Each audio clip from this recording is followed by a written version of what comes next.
there's plenty of kids out there fucking disregarding common sense. Much of the U.S. and Europe will be treated to a view of the northern lights this weekend. Make sure you check the skies tonight if you're in the northeastern, northwestern United States, northern United States, or Canada. You should be able to see the northern lights glowing. If you look towards the north, I guess.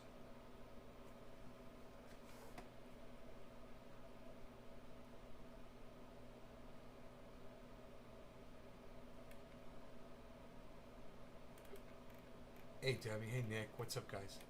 How are you guys doing?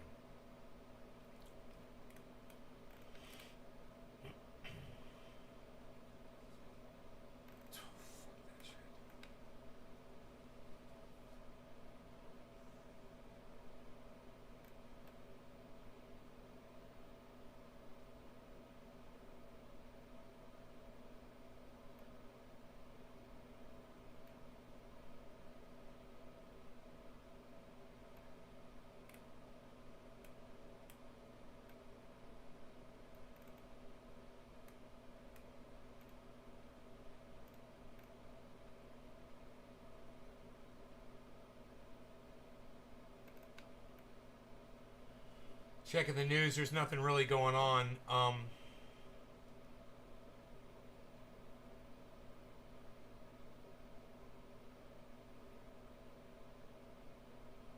Nothing really on the news worth talking about. They're talking about Meta. We already talked about that. Cult of Dusty was talking about Charlie Kirk's response to the guy that was talking about guns. And Cult of Dusty's response to that's really good. He's like, Charlie Kirk is sitting there having to tamp down the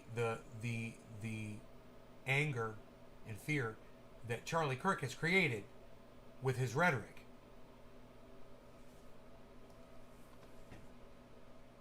You know?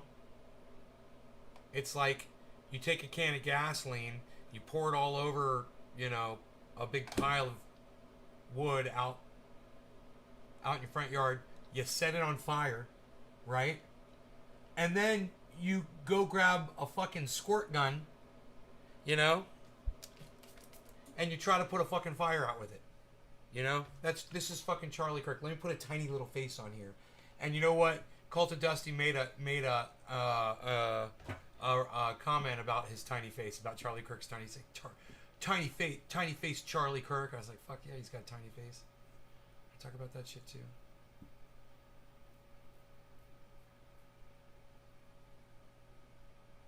Or tank it.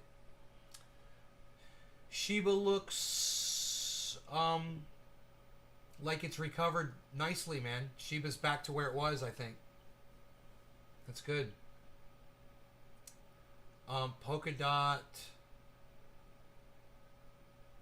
Matic, Cardano.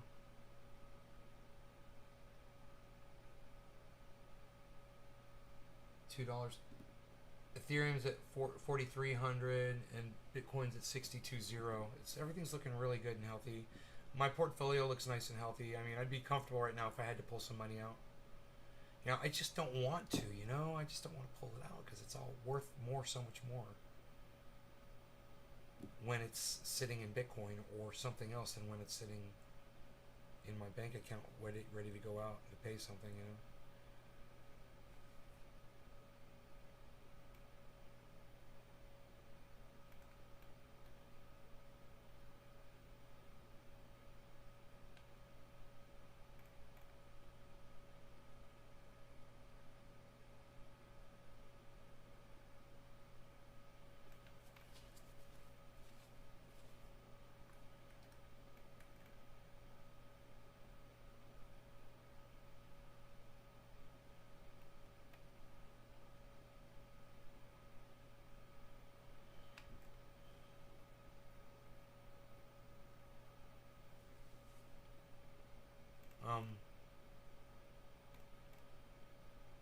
Yeah, there's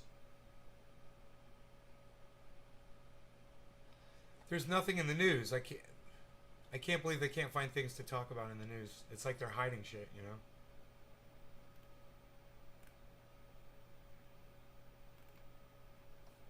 Fuck. It's just a bunch of garbage, man. Nothing but a bunch of garbage on the news. Hey, Megsy.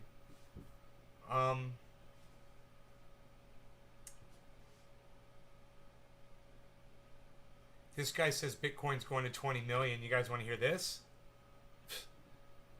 This guy's fucking psychotic. Let's listen to what this guy says.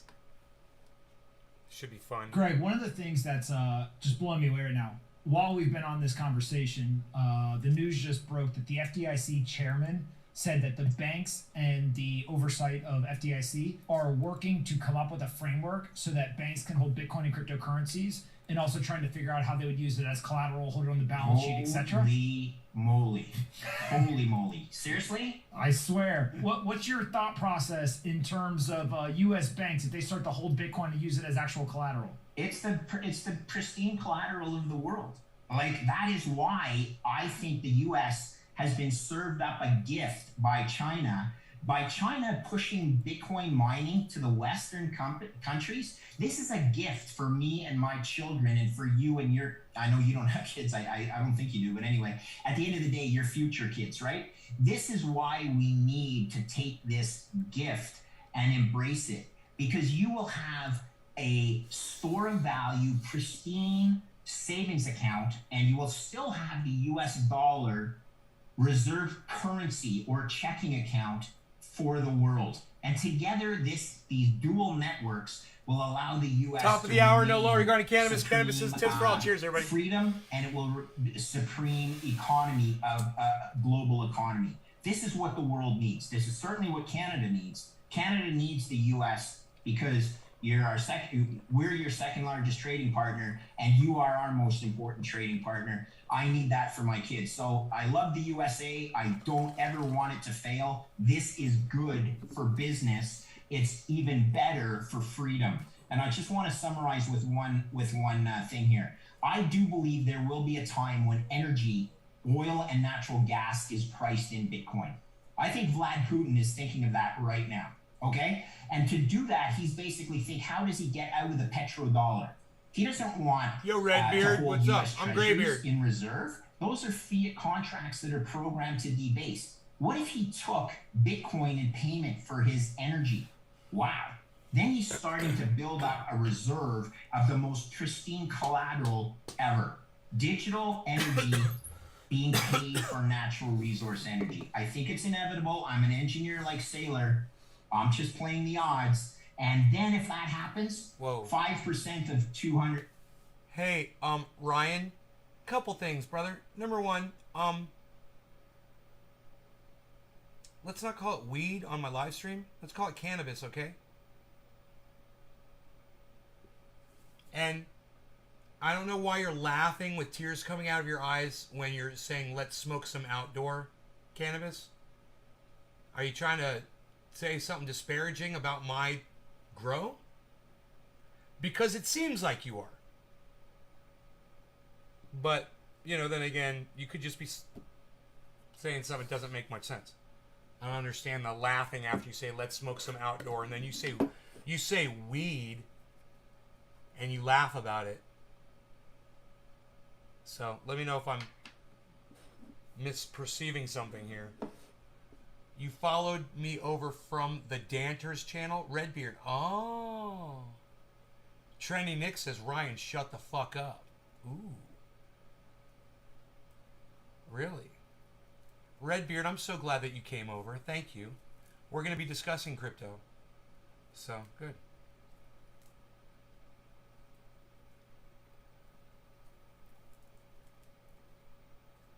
I could totally be misreading that, I understand if I am.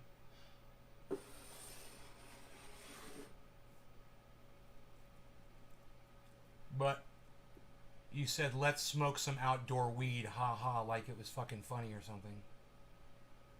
My cannabis that I grow outdoors is phenomenal. There's people all over the world that would pay plenty for this. So if that's what you meant, if you're trying to be offensive about it, we could talk about that too.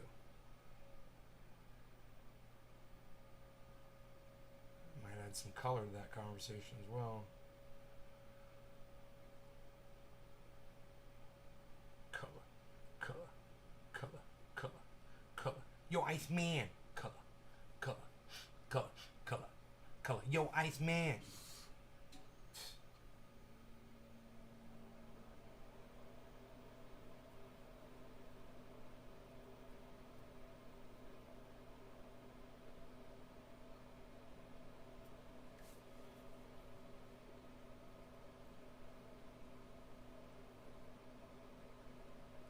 So I guess Ryan Lee just came in here to talk shit and leave. He didn't respond. Should I block him? Hey Ryan Lee, I think I'm going to just block you since you didn't respond.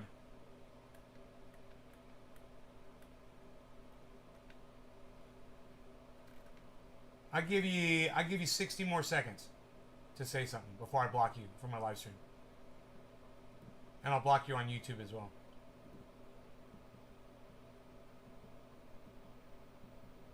Hey Seymour, what's up, buddy?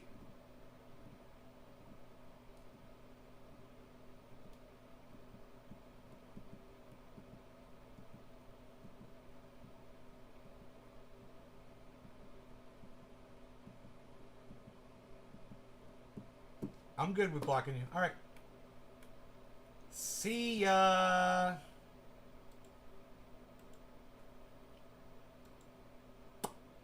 Guten bye. All right. Yeah, if I question something that you say, you might want to respond to it, because if it looks like you're being subversive, I just don't have time to hear the next fucking piece of shit that's gonna fly out of your mouth. You know, I'm not interested in it.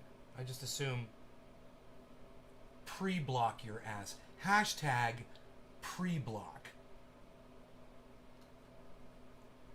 God, it got dark fast as fuck, dude. Oh my god, it got dark outside so fast.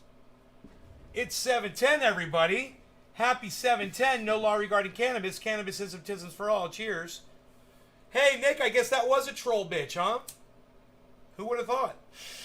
I thought he was just trying to be cool.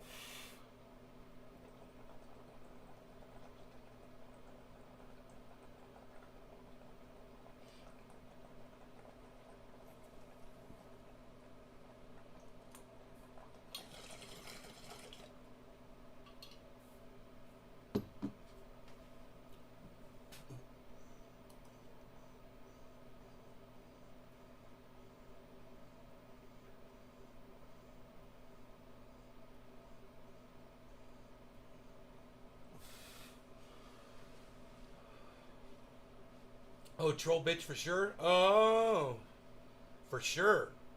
Oh, thank you. Thank you. Well, it's my pleasure to block a troll bitch. Who has time for that bullshit? You know, not me.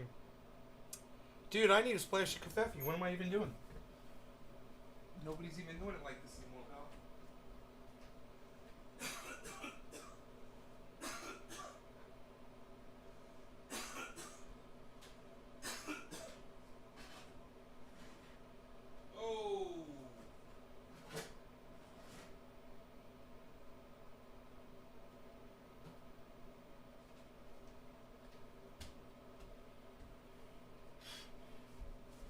So this guy says Bitcoin's going to go up to what? Or of 900 trillion quickly becomes 20% of 200 trillion. And all of a sudden my price target for Bitcoin isn't 2 million. It's something like 20 million a coin. Play the odds. Look at homie. Look at homie. Looks like he just got cucked. He's like, dude, he looks like he's watching his wife take it right up the butt. That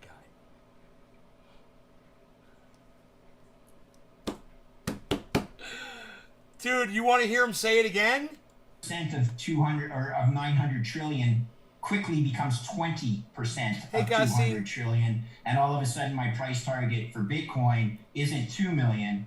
No. It's something like 20 million a coin. It's not 2 million. The financial advisor guru guy with the expensive fucking photography artwork behind him, the obviously Nice black. I wouldn't be surprised he took those pictures himself, but they're framed very exquisitely.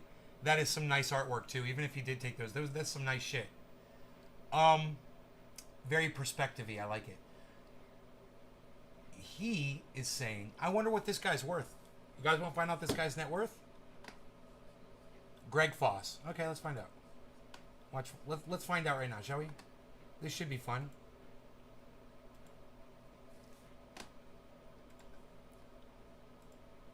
Greg Foss net worth. It's not Foster. Greg Foss net worth.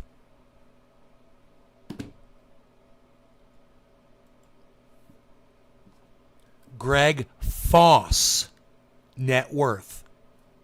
Oh, there, it got it. It got it. God, it was like moss.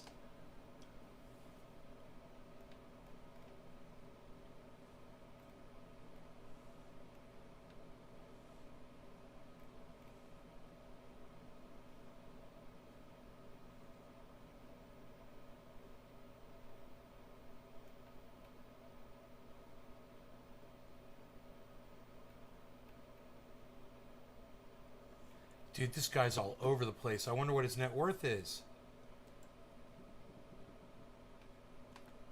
10 million. Goddamn right. He's worth 10 times more than me. I'll take his advice. Fucking A, dude. You just gotta love these investors with these opinions, man. You know, you never know which one of them is gonna nail it. And so I want to listen to all of them. Potato Biden. I remember the gangbang. That's fucking sweet and perfect. How are you today? Hey, Richard, I'm good. I'm here for you, Nay. Says Docky and Hollandaise. Shut up, you're very good, you. We're smoking some cannabis, Docky. Docky, we're smoking some... Hey, do you think if we met in person I'd be talking to you like that? I'm afraid I'm going to have to. Docky! What's up, Docky? Bring it in here, Docky. What's up, buddy? What are we cooking today, Docky? Docky Hollandaise. You know that's always coming. It's like the build-up to the Hollandaise. Smoke that cannabis. All right, no law regarding cannabis. Cannabisism for all. Everybody cheers. Quarter of the hour, of course, of course.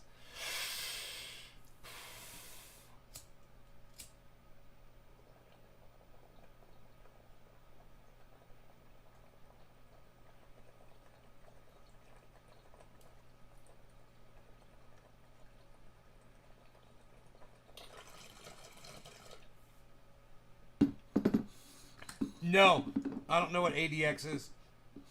I've never heard of ADX. Smokey and the Bandit, I love those mutton chops. Love those sideburns. Yeah, I've seen fucking Smokey and the Bandit. Fuck yeah.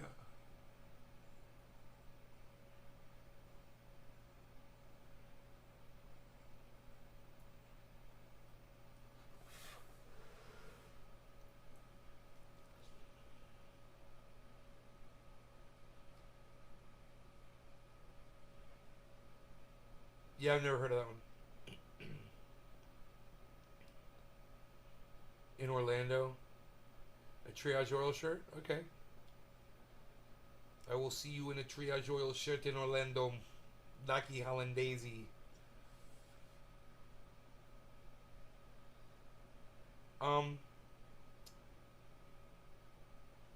So there's been a downward trend. Everything is dropping right now.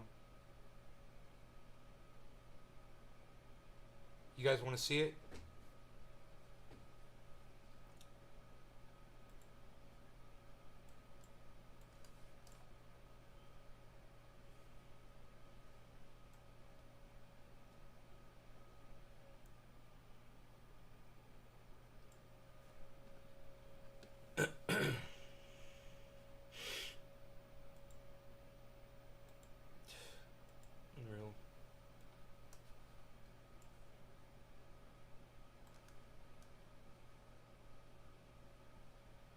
That's a hell of a downward trend. You could see that on everything. Even Matic is turned downwards since a peak at, it was over $2. Now it's $1.96. Damn, dude. Dude, did it go to $2.22 just a few minutes ago and we missed that? No way, it couldn't have. Because it says the high is only 211. So why does that say 222 right there? Isn't that weird? I think that's weird.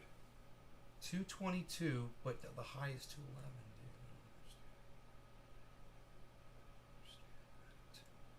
Someone, Matic, Coinbase Pro, Matic. I don't understand. I don't understand why that says 211 and that says 222. That seems impossible to me. It just seems impossible, man.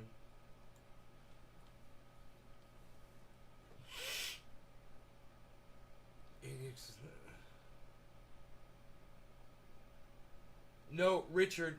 No, see, God, where's Adam Benson when I need him? You don't buy something when it's 95%, Richard Sunday Jr.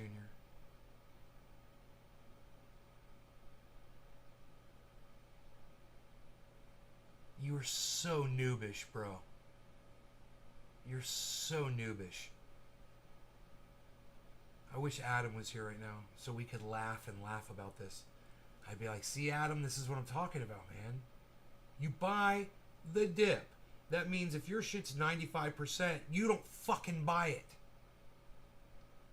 You wait till that shit is negative 10% and then you buy it. No, it was talking about your thing to dollar cost in low. What? You're talking about your thing? What do you mean your thing? What's your thing? What are you talking about?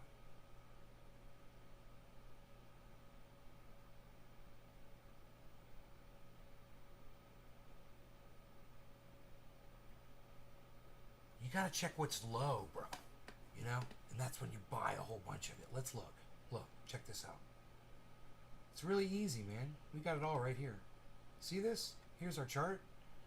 And we just scroll down here to the bottom. And Saitama, bro. Saitama. Oh, look, bro. Matic. Oh, look. Doge is down. But Doge is down and it's 30 cents. What? How is that even possible? It was 28 cents earlier today.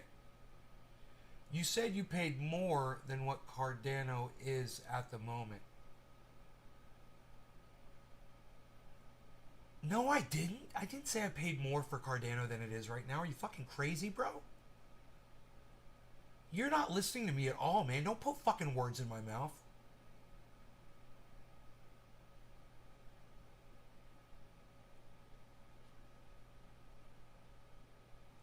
Dude, if I swear to fuck, if you say lol after one more thing you say in my chat, I'm gonna block you. I'm not laughing about this shit, bro. If you can't be serious, I'll fucking kick your ass out. What? For Cardano, bro? What are you even talking about? I never fucking said I bought Cardano at 2-ish. You're fucking Dude, once again, you've put fucking words in my mouth, dude. You're fucking driving me crazy.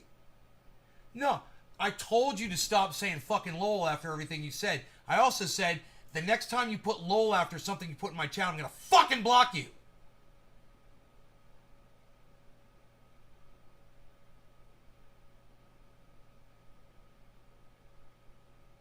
Stop fucking laughing about this shit, bro. It's not fucking funny.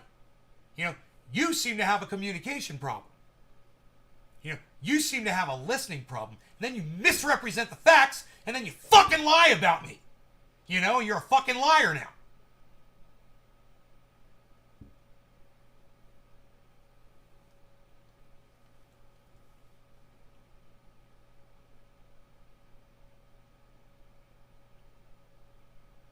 Matic? Dude, do you know where I bought Polygon Matic at? I gotta bring this shit up so I can tell you. Don't try me. I told you, bro. We were doing good, Richard. We're doing good, man. But that lol shit, that shit's gonna fucking stop. I mean, if I'm being funny, you can lol away. You can lol at will. But when we're having a serious conversation, that ain't helping dick. You know? You saying lol after everything you say. Who does that shit?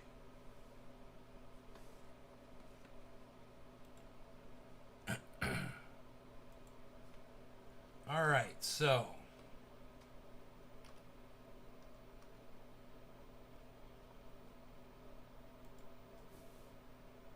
Matic. Where did I get Matic at? Don't you understand, man? I mean, Richard, did I show you my bank account today? Because I've shown it twice.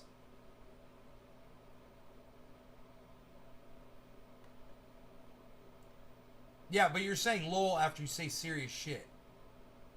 That you shouldn't be saying lol after when you're having a conversation with me. You know, do I look like I'm fucking laughing? Oh, you weren't on then? Okay, that's alright. I was just wondering. Okay. My average buy-in on Cardano, bro, is $1.26. Just for your own future reference. I'm fucking 60% on that motherfucker, bro. Don't come in here and lie and tell people I bought it at 2. Alright, now Matic?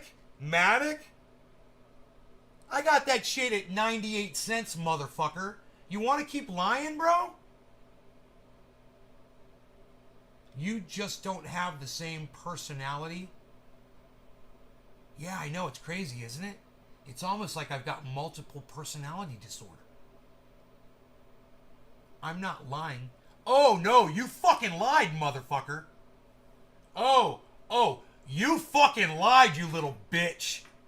Now you're doubling down. Just say, yeah, you're right, bro. I was wrong. I lied. Because you're a fucking liar. What's up, Chuckles? Just say, you lied. Admit it. Because I'll scroll the fuck up and show you what you fucking said. Alright? This is what you said.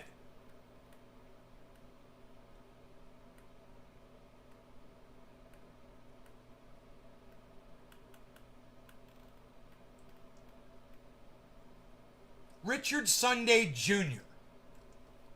You said in my chat, and it's right here for everyone to look at, you said that I said, you said you paid around 2-ish. I never fucking said that. And you're a fucking liar. You put words in my mouth. You're a fucking liar, bro. Do you not know how language works? You know? I thought you said you paid higher than 196. Well, hey man, I may have purchased some at that price. You know, I'm not sure at this point. I'm not going to go fucking look it up right now. You got me all fucking pissed off over this bullshit. But right now, Richard, I'm just waiting for the apology, man. You're basically still a fucking liar. Oh, I'm power tripping over a miscommunication? Really? Power tripping? When I'm just asking for a fucking apology, which you should have given fucking an hour ago? No, let me tell you something. You're not going to give me one? Good. Good, because I want to block your cunt ass. Cunt off, motherfucker. Bye-bye.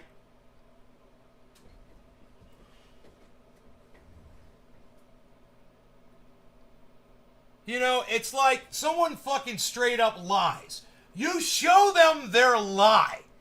And they try to say, no, it was a miscommunication. No, it's you misunderstanding some bullshit. I totally picked up on it as soon as you said 2-ish. I was like, wait, what are you even fucking talking about? 2 on what? What did I pay 2 on anything ever? I'm just kind of curious. You know, let me know.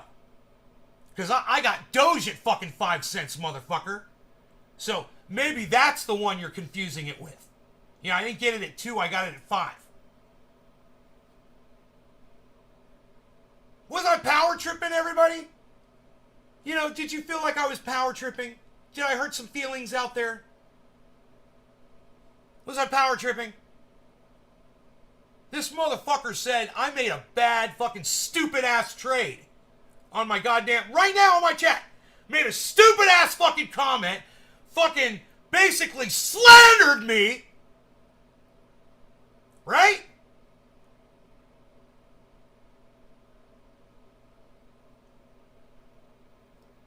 Who's the cunt? You know, all you would have had to do was apologize and say, I was wrong. I misunderstood. I thought you said you got something at 2. It could have been something else. Maybe it fucking was, dude. I don't know what the fuck you heard. But as soon as I said no, you start fucking doubling down and shit. And giving me a hard time. You didn't want to fucking apologize for lying about a trade I made. Or should I say a buy-in. At a very good time. When it was down. When it was low. I'm watching things drop right now. And I'm like, I'm wondering how low is it going to go this time, you know? I always got my eye on that shit. Hey, man, if you can't apologize to me when you fucking put words in my mouth, when you're being the fucking liar, well, hey, man, you just proved to everybody in my goddamn chat that I'm the one keeping it real. You know? And that you just most people just can't fucking take that shit when you call them on their bullshit. Where's my fucking coffee at? God damn it. I knew I was missing something. I think I'm going black on the coffee. I'm going to go black on the coffee. We're going black on the coffee. Wish me luck.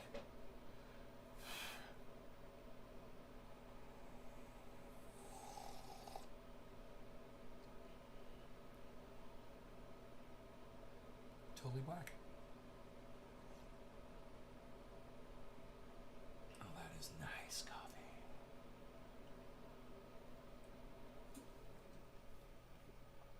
Hey, look, guys. I always keep it fucking real. There's no pretending on that shit. My brain is so fucking clear right now. I pick up on shit like that, you know? A year ago, he would have said that, and I would have been like, okay, and I was just going to keep going. And then somebody would have been listening and been like, dude, why does this guy act like he's all the shit? He's got all that money in Matic, and he bought it at fucking $2? Are you fucking kidding me, dude? You got Matic at $2, and you're fucking proud? It's under that right now, man. It's at $1.96. You're a loser. You know? You know, maybe you got it around 2-ish.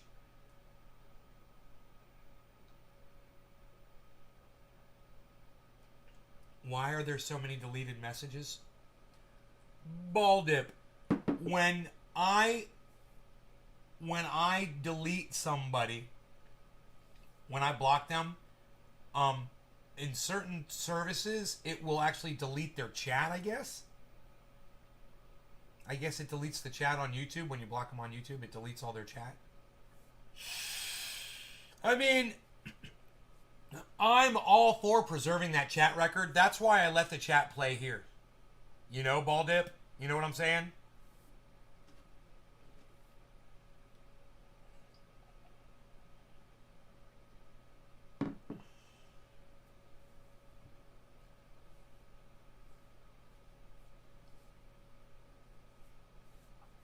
But if I had it my way, I wouldn't delete what they said. I'm all for free speech. You know, someone's pissed off at me. They think they got a reason to be pissed off at me. They want to express that. People want to see that in the future. I'm fine with that, man. I'm not trying to hide your... You know, you're just subverting my goddamn live stream. You know? And all I was like, no, I didn't get it at that. You're like, oh yeah, well, whatever the fuck. And I'm going to be like, okay, let me look it up. And you're being a douchebag the whole time I'm fucking looking up the information for you. You know, by the time we get to the end of the conversation, you know, I'm gonna be very surprised if I don't end up blocking your ass. The fact that I even had to look that shit up.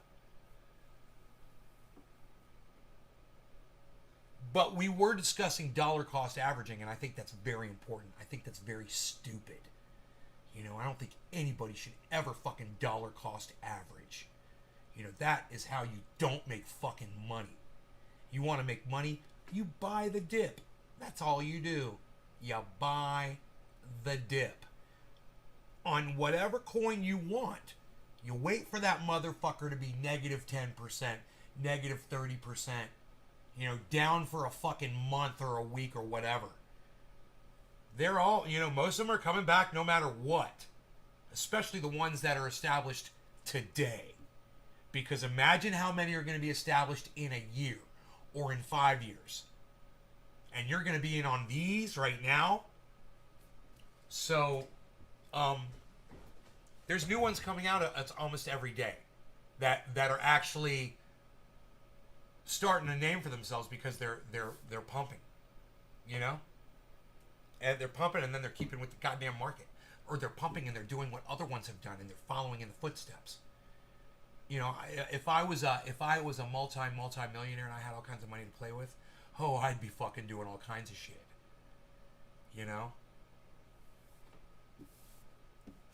But like you look at my bank account, it's all tied up, man. My money's all spent. It's all on crypto.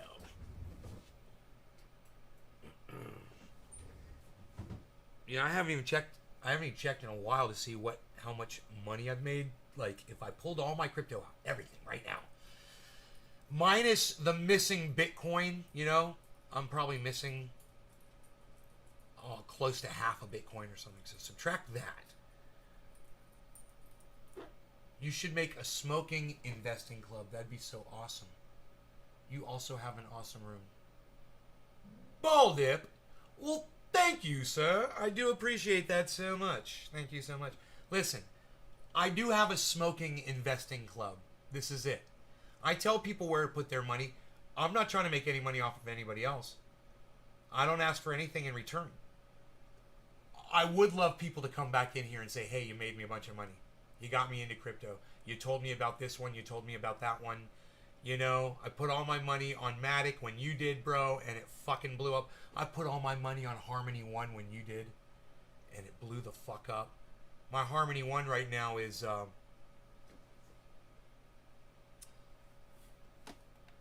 621% on Harmony One long. But I digress. Which one are we talking about? I can't remember. I thought I was looking up a crypto. I forgot. I guess not. I was gonna check the all-time profit. So minus the fucking half a Bitcoin that I may have lost. But then you got to add in the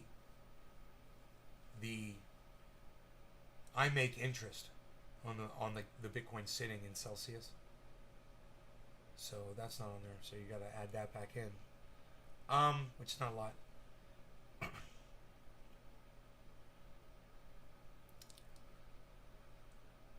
If I could find that Bitcoin, it'd be great. But it's maybe I've made $75,000 or something like that.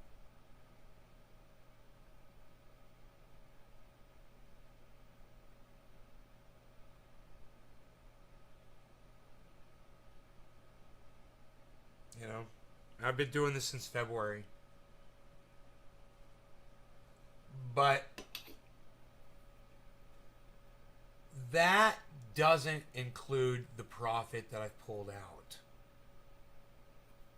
Unfortunately. And those I put that in there to track it. So it subtracts that when you pull the crypto out. And I've probably pulled out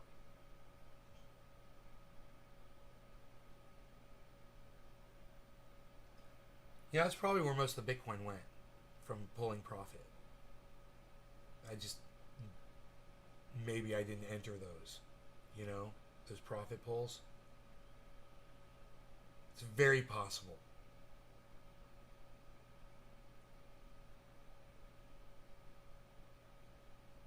That's a lot of profit, though. If I pulled half a Bitcoin of profit, let's say when it was at 50, so let's say I pulled 25 profit out,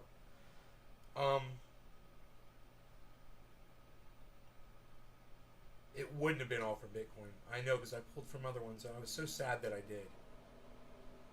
I pulled money out of Matic. I pulled money out of fucking Polkadot, man. Everything that was pumping. That's when I was pulling money out of it. It would be doing really good. That's when I would pull money out.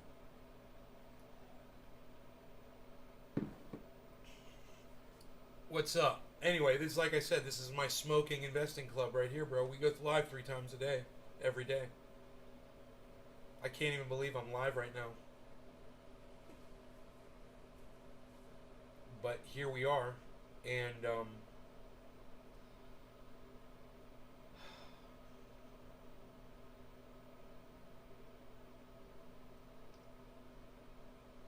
I went grocery shopping. I took Rogan. I had to go to a couple stores, you know, because they didn't have everything I needed at this one store.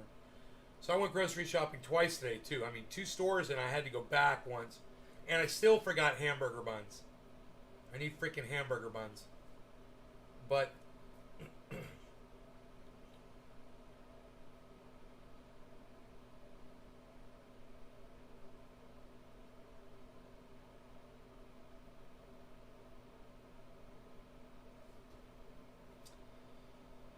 my all-time profit percentage, guys, on my portfolio is 28%. You guys could have something very similar to that in your portfolios, you know? It wouldn't be hard to do in today's market.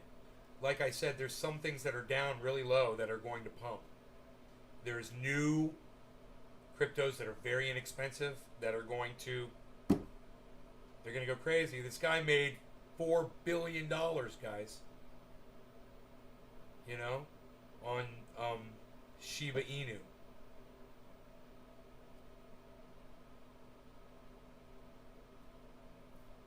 You have to think about that. He did a $10,000 investment and made $4 billion, guys.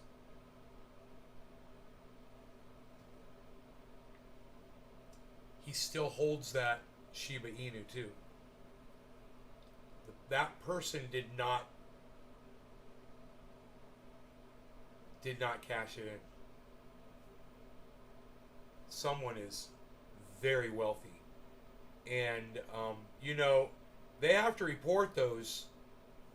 They have to report that to the government, you know, and they're going to be reported, you know, as a billionaire. People will know who that is. I wonder who it is, you know?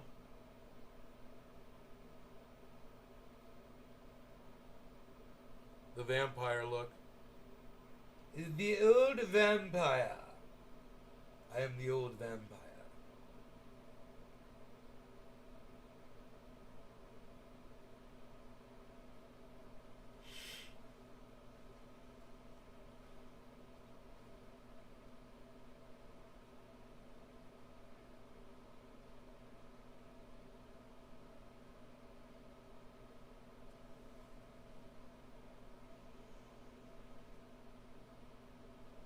Alucard.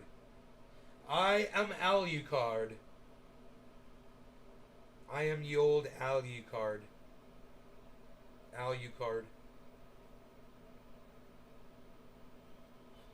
Playing with my hair.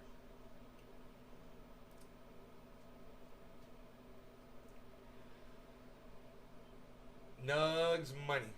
Still rocking dabs, which is fire these days. Dude, I just had the funniest thought. I was like, how funny would it be if I fucking cut my hair into a fucking mullet? Oh my god, that would be so fucking funny. Oh, my sister would die. Just to fucking irk her would be so funny.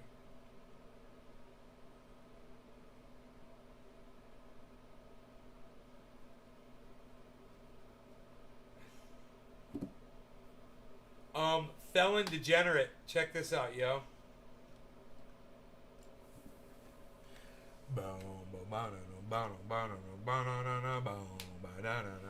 Prepare yourself.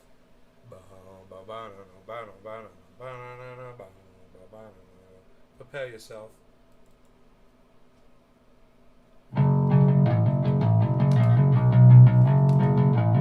Prepare yourself. Prepare yourself. Prepare yourself.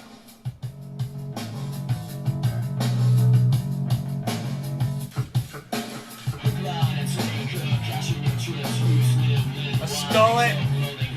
He got a skullet on his head. the hair, it's dead.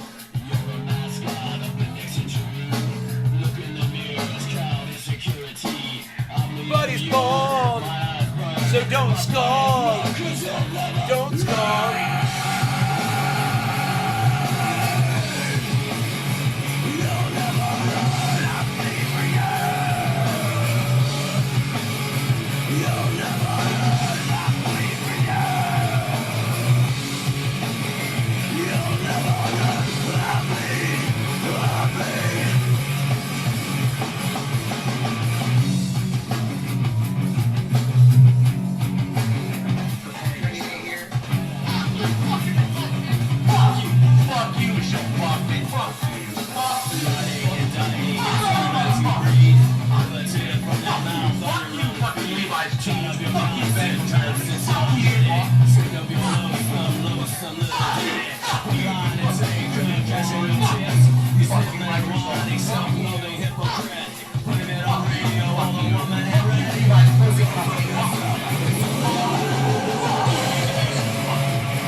It starts with an L.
That's nice.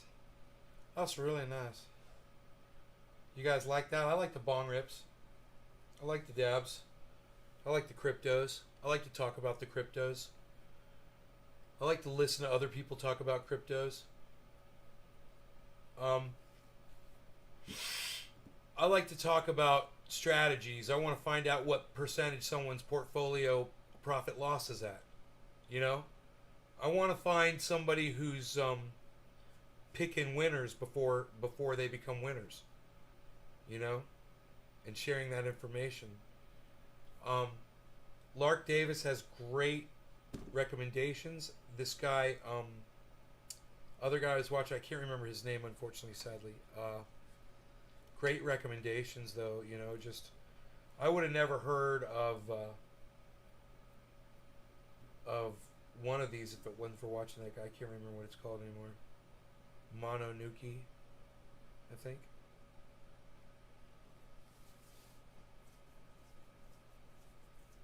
Hey, Chuckles.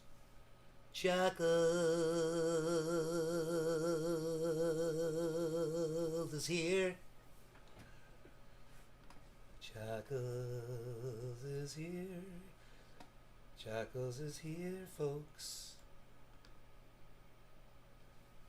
This guy says Bitcoin's going.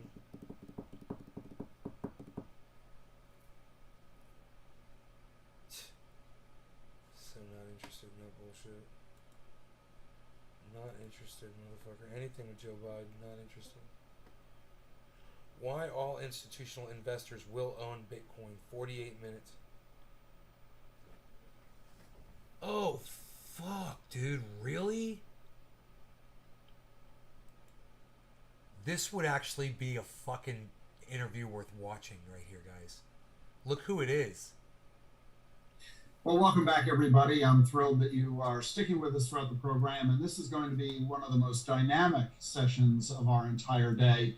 Why all institutional investors are going to own Bitcoin, and I'm very happy to be joined by two illustrious gentlemen, Anthony Scaramucci, the founder of Skybridge Capital, and Michael Saylor, the chairman and CEO of MicroStrategy. You know both of these guys very well. Anthony, the founder and managing partner of Skybridge Capital, the founder of SALT, a global thought leadership forum. Skybridge is the largest fund of funds to make an allocation of Bitcoin, now has $600 million of crypto exposure in its flagship funds. And Michael Saylor, the chairman and CEO of MicroStrategy, publicly traded, ticker MSTR, a business intelligence firm he founded way back in 1989.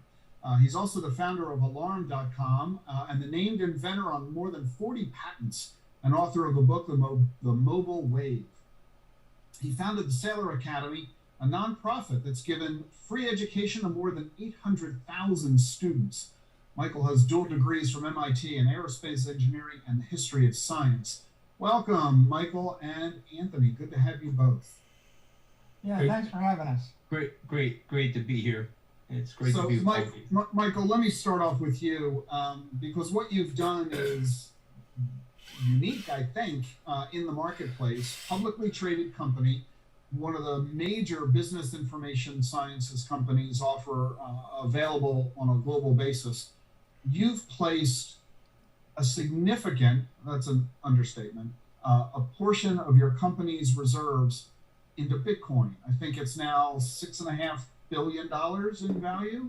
Tell us why you did that. Why?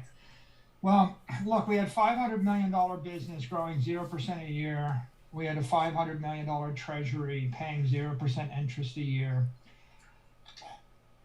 When the lockdowns came, we realized that we could generate about $100 million a year in cash. And we also realized that the money was going to lose about 20% of its purchasing power a year.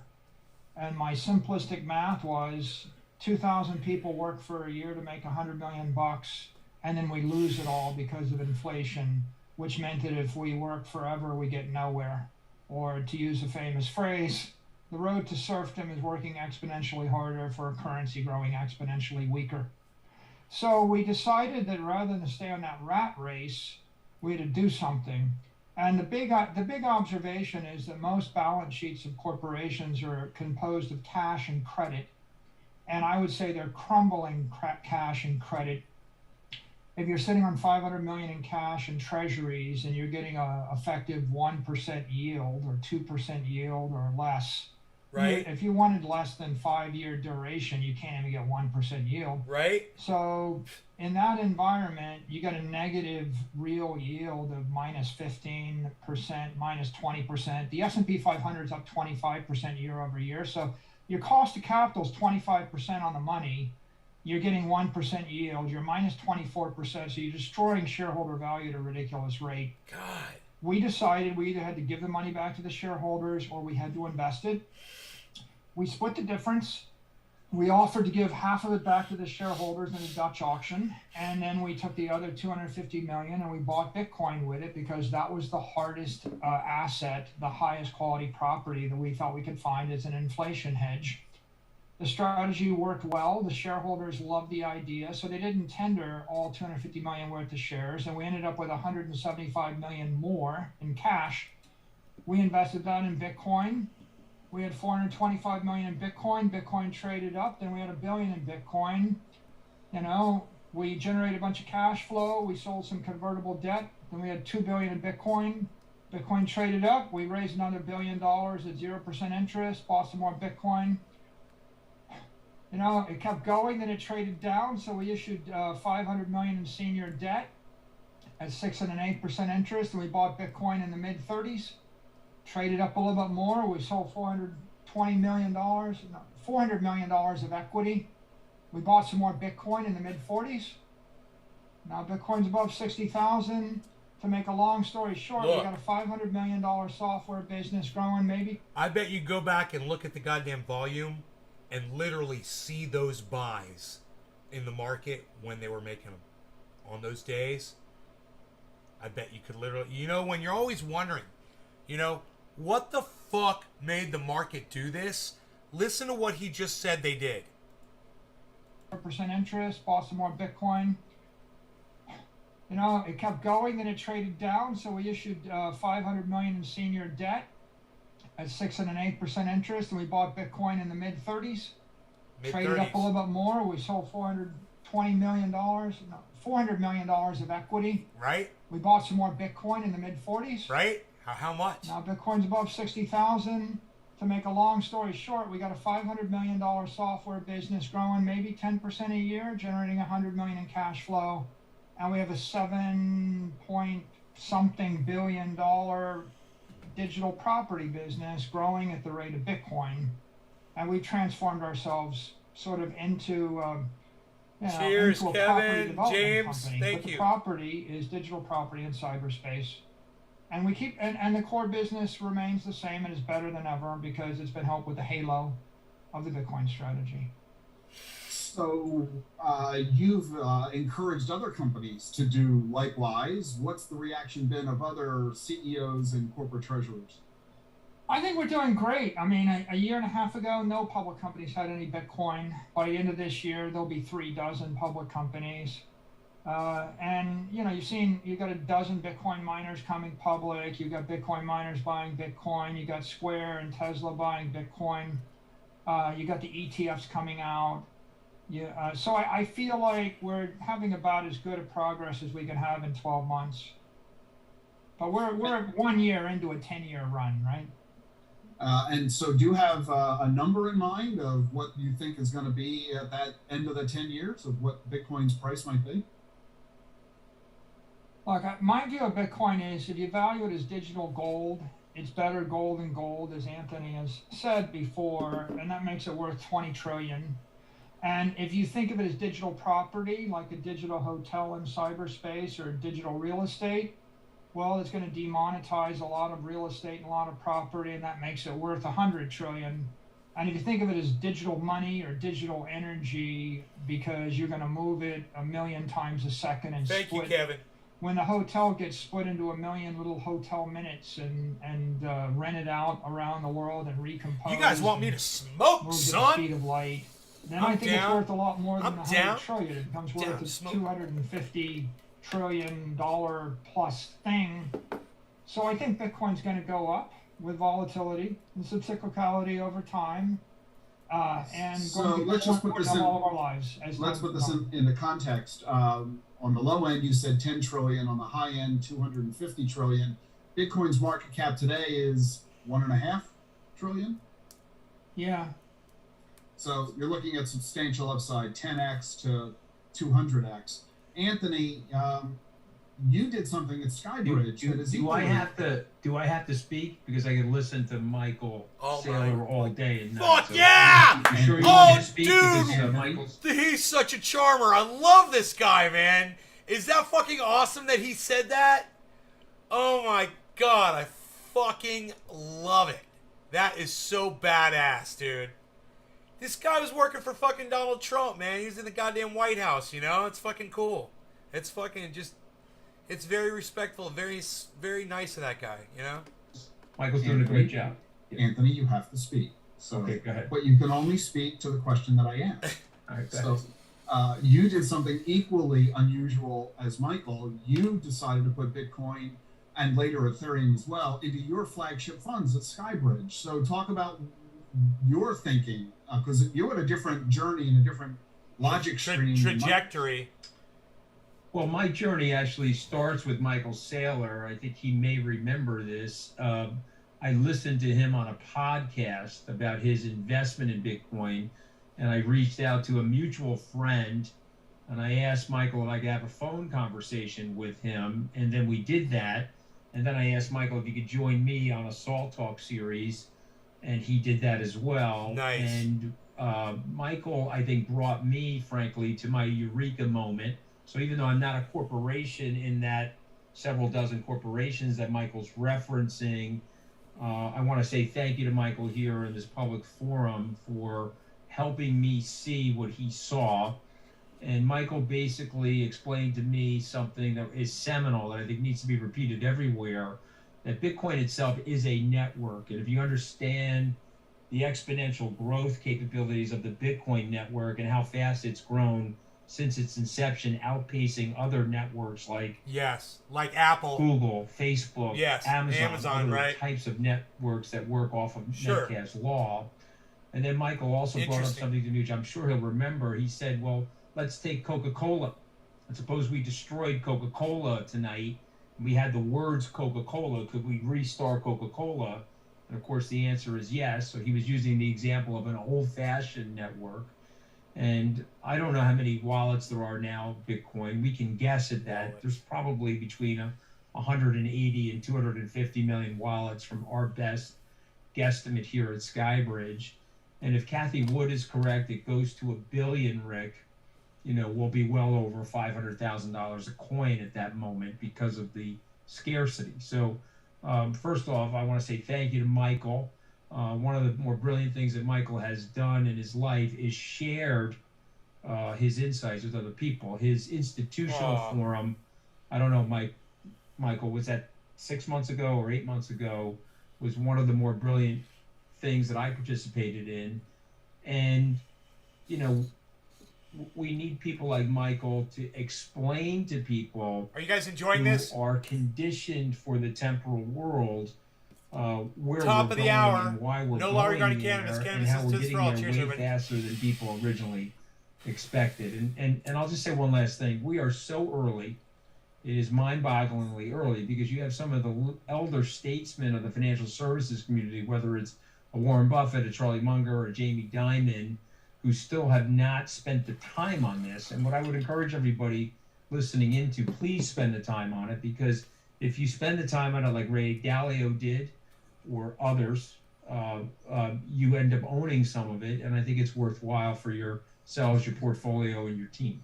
So when you did this, Michael, what was the reaction that you got from current investors in your fund and prospective investors you were trying to get them to invest? What was their reaction to you putting a significant portion of the portfolio into Bitcoin?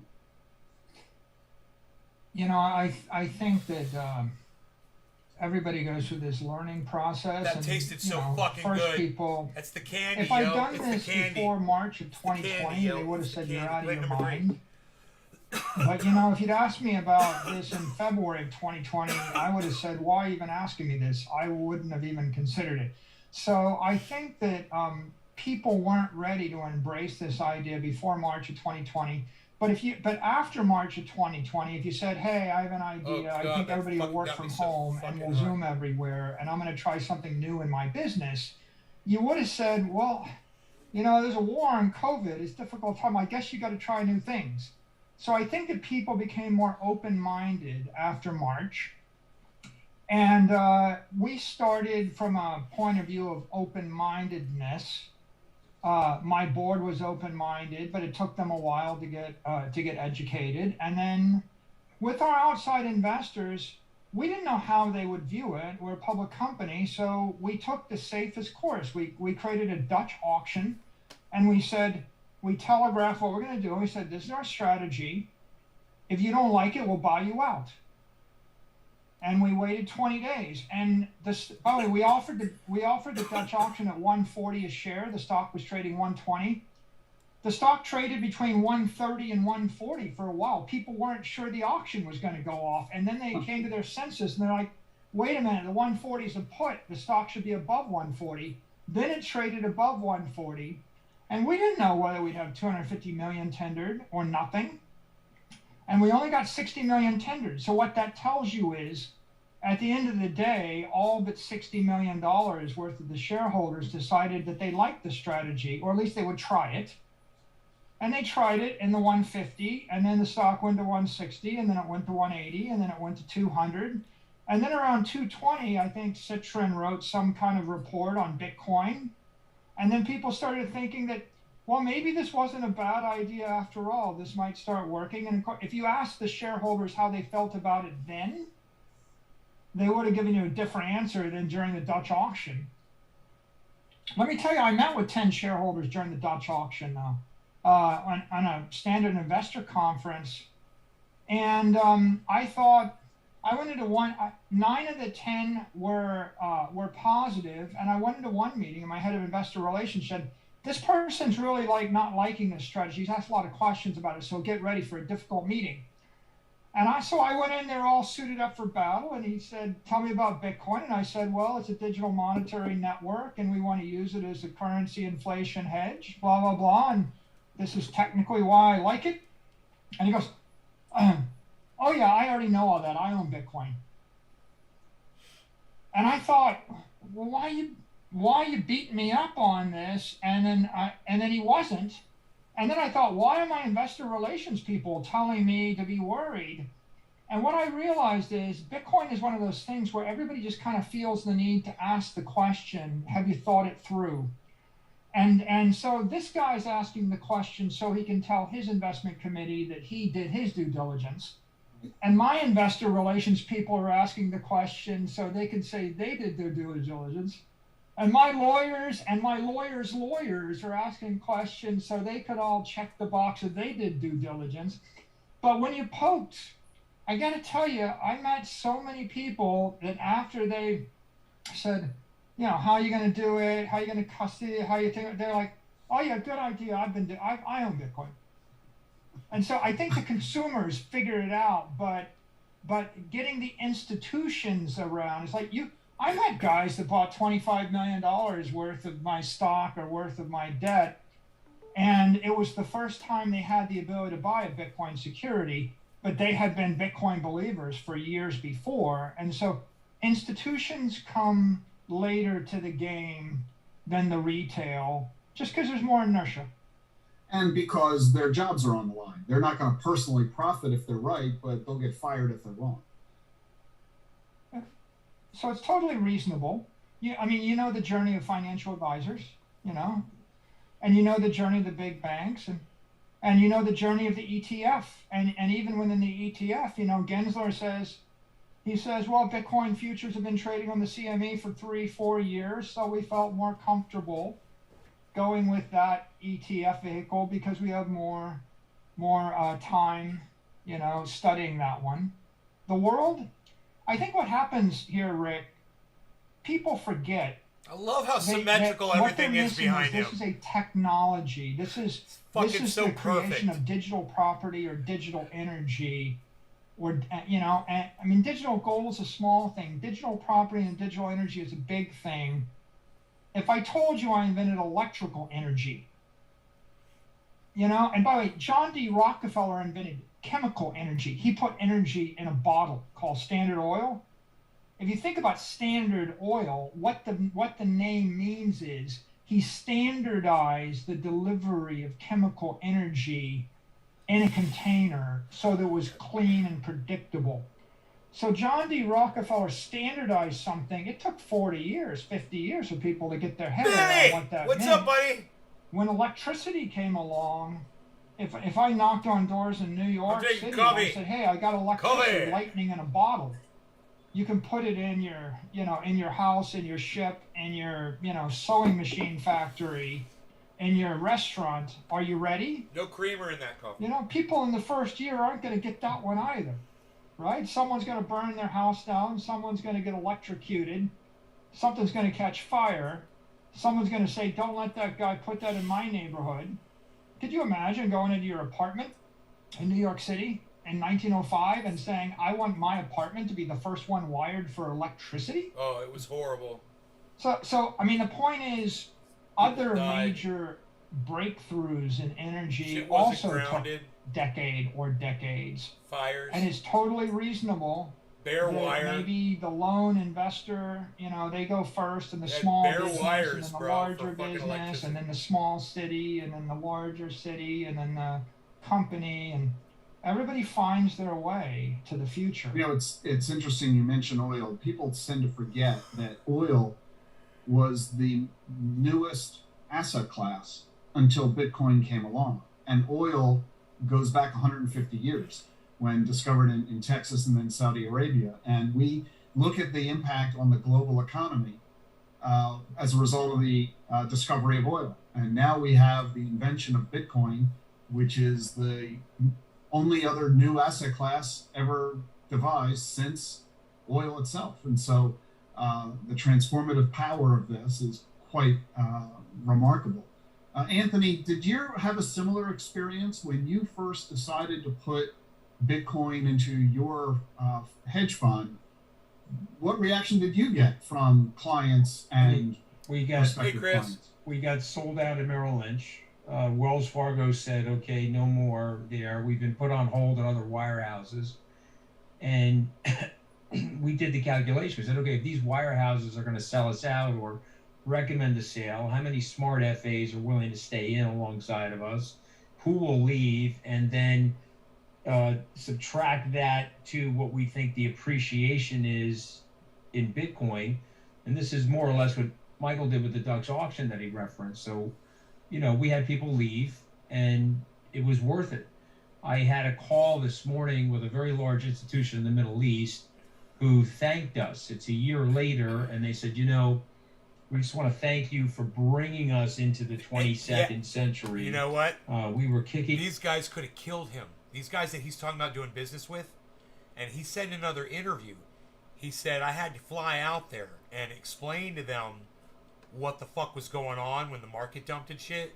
He might talk about it. And we debated over the last 4 quarters redeeming on your fund. But ultimately, we're now adding to the position. So, you know, everybody gets to their eureka moment at different times. And I think, you know, Michael and I, we first had this conversation. I think Michael said to me his eureka moment was about 8,000 or 10,000 a coin. I don't know if that's correct, Michael, but it was somewhere in that ballpark. I got there at 17,000 a coin. Wow. And we're both sitting here at 63,000 a coin. And we know how early it is at 63,000 a coin. You know, and Wences Cesaris said at the SALT conference last month that anybody that buys this below $500,000 a coin is going to be very, very happy. And so we're very, very early in this whole revolution. And in fact, at the SALT conference last month, you devoted a lot of the agenda to crypto and DeFi. Well, why?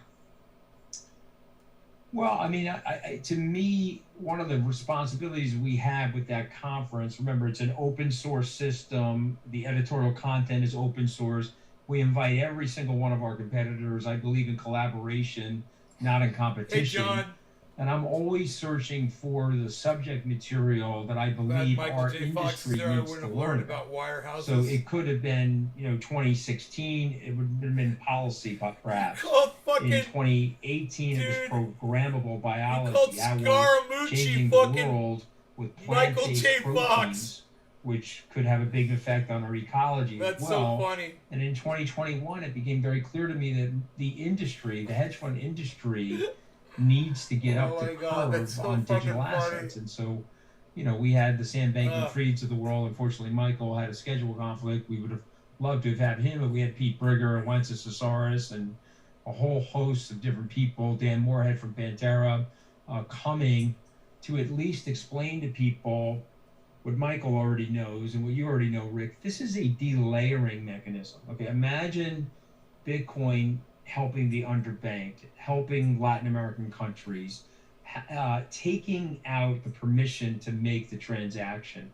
Sam Bankman-Fried said something from the stage, and he's a lot smarter than me, so he could actually name all of them. But he said, if you want to buy a stock and you want it to go into your account, it has to go through 7 different entities before it gets to your account. Imagine over the blockchain where it could go to one entity, right? And the transaction speeds associated with the blockchain. And so this is a massive, you talk about technology, okay? Think about what Michael said, it's energy in a bottle from Rockefeller or electricity.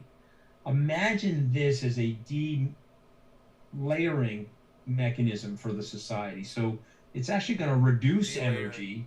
It's going to delayer us and make us more efficient. And it's going to be a store of value like nothing we've ever seen before, because we know, unfortunately, that our currencies over 5,500 years ultimately get corrupted by politicians and policymakers. And because of the way this thing has been beautifully engineered, that can't happen to it. So this conversation has been really focused so far specifically on Bitcoin. And Michael, in fact, you own Bitcoin and nothing but Bitcoin. No Ethereum, no DeFi, no other coins, etc. Is that still your view, Michael, that it's Bitcoin, nothing but Bitcoin? Look, our business strategy is we're a Bitcoin property company, so we acquire and we hold Bitcoin. And you know, it takes a lot of effort and energy to do the diligence and go through the accounting and the legal and the security and the operational Oh, Jesus Christ. exercise to safely. Bro, that's fucking a Anthony Scaramucci got from the goddamn White House administration, bro. And that's up there in the corner, that's fucking Michael Saylor, bro. If I had them on the show, there'd probably be 1,000 people watching us live right now. I wonder how many people watch this video. It's got 15,000 views.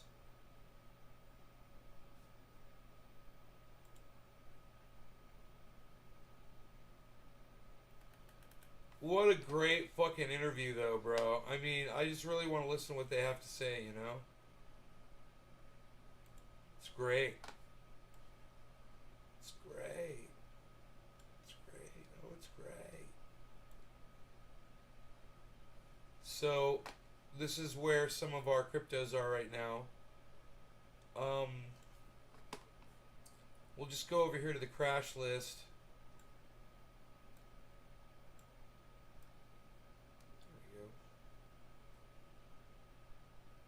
Open this up.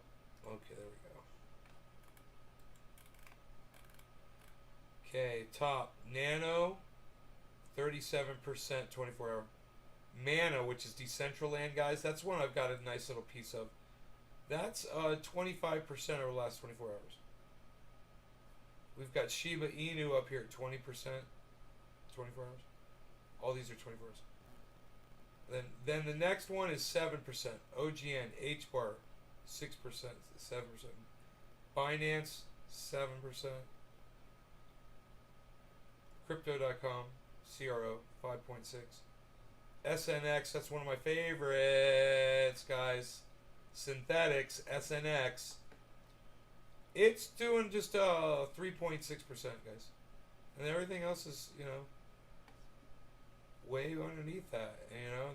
And if you were looking to buy in right now, you know, Matic is down.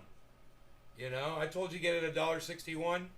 It's at $1.92. But it's down like 7%. You know.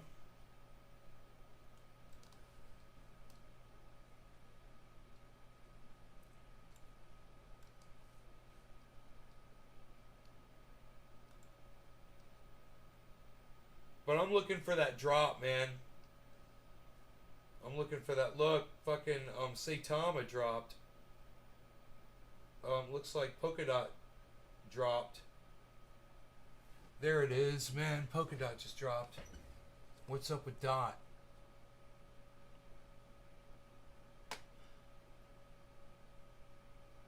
.18% negative.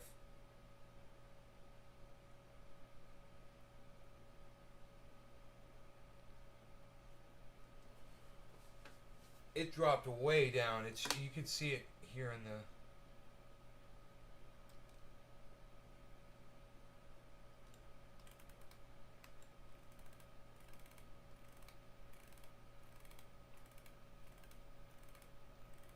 Zoom in. Look at this drop here. It went from 43.42 down to 43.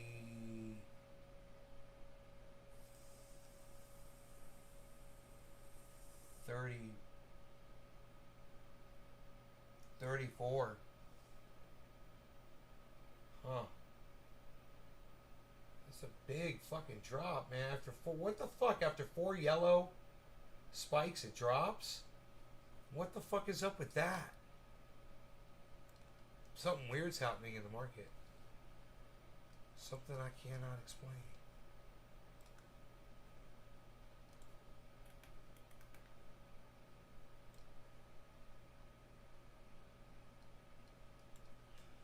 God bless America. I'm trying to open up Bitcoin here so I can look at what Bitcoin's doing. See if that shit's doing some unpredictable bullshit too. That was fucking Polkadot, man. Polkadot's weird. I think I got Polkadot on a weird kind of scaling too.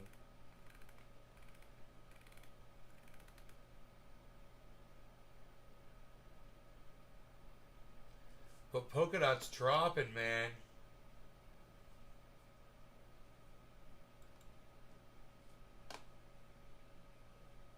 Linear 4-color.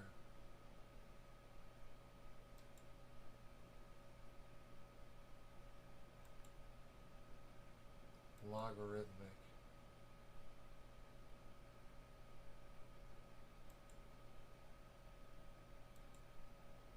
Logarithmic. Oh yeah, we want to do, I don't know, I think we want to do logarithmic, I don't know.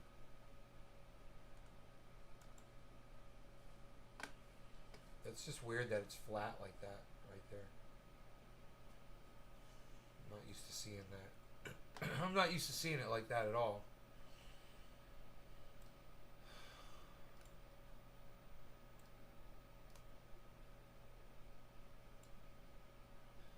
So, do we want to zoom in? Hey, King Leo, what's up, buddy? My chat live.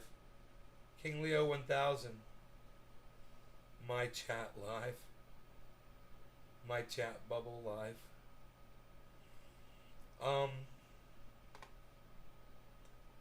We were just looking. I was just gonna see if I was gonna see any predictable movement here.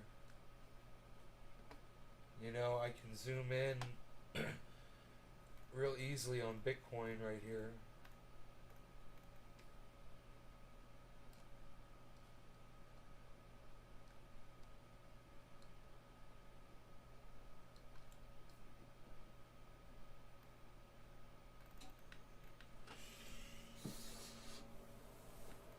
We used to call it an Ong Bay, the bomb. That's the Ong Bay. Oh, that's not good, dude. There's your fucking Head and Shoulders, man. There it is. It's a drop, guys. That's a bad drop. It's gonna drop.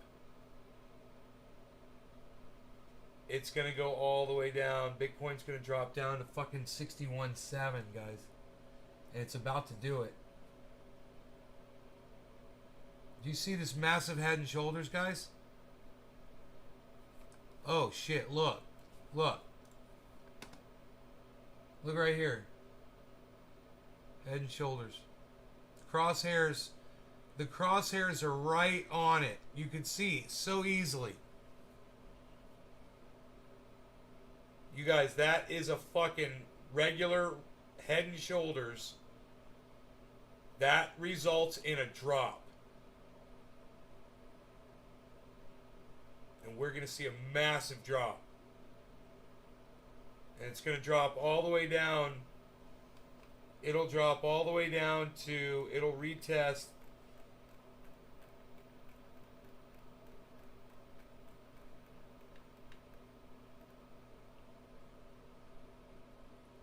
Whoa, dude. What? Wait a minute.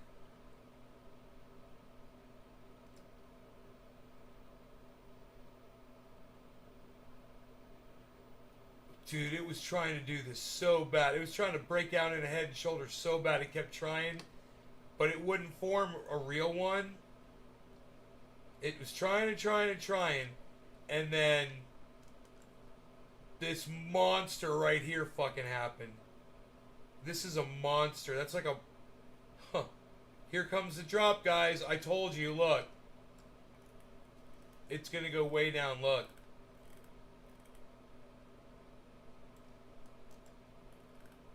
Look at this motherfucker.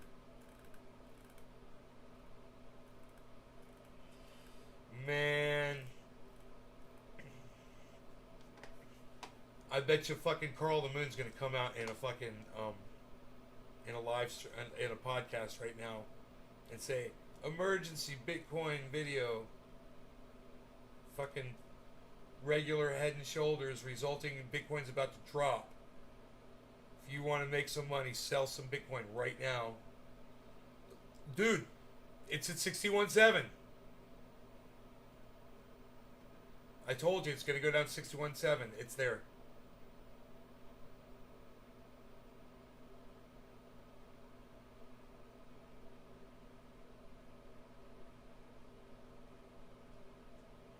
Let's hope it bounces. But it's there right now. I told you it was going to do this. Dude, this shit is so fucking predictable and readable. Look. 61.7. Exactly as I predicted. There's a massive drop as we're talking about it. It literally is dropping as we were talking about it. This is only 1 minute charts. 1, 2, 3, 4, 5, 6, 7, 8, 9, 10 minutes. We've probably been talking about it 10, 11 minutes. Boom, it's just been dropping the whole time, guys. Look, look, look. Look at this. Exactly as I predicted. 75, guys.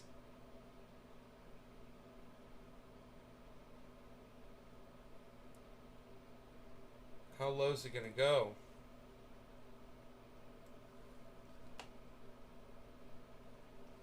Exactly as I predicted. I was saying that today. I was out there fucking burning. I was burning boxes with Beazle. And I would put the cardboard in the thing, you know, and get it to burn just right. And I would say, exactly as I predicted. Oh, God. I'm pathetic. 61.73.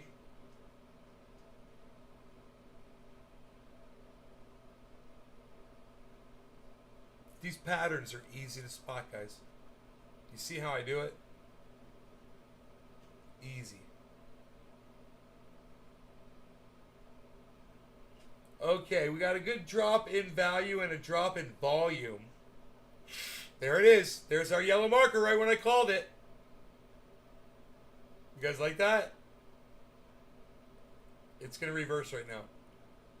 Now, will it bounce?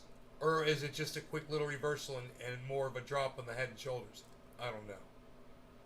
That I don't know. I don't think it's going to go up high right now. Ooh, but it's looking kind of healthy. Those bottom needs to go way the fuck up. That has to go yellow again. No, it's not looking good, bro. I think it might drop some more, man.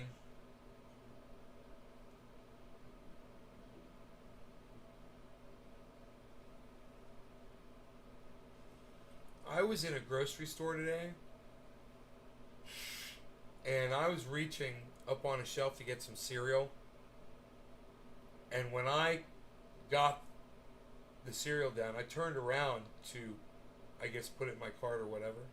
There's a woman walking right next to me, and I didn't know it. I almost bumped into her. She almost bumped into me. I was like, oh my God, I'm sorry. Her boyfriend was with her. He's like, it's cool. I was like, I'm so sorry. Right? I didn't hear them coming. I didn't hear them coming. My hearing is getting really bad.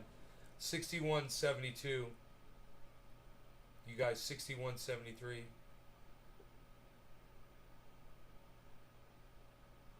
You know, you think you hear somebody walking towards you in a store, you know. I had my... And then I realized when I walked away, I realized how quiet my shoes were. I was wearing my... call them Jesus Cruisers. I was wearing my Jesus Cruisers, these. I have 2 pair of these.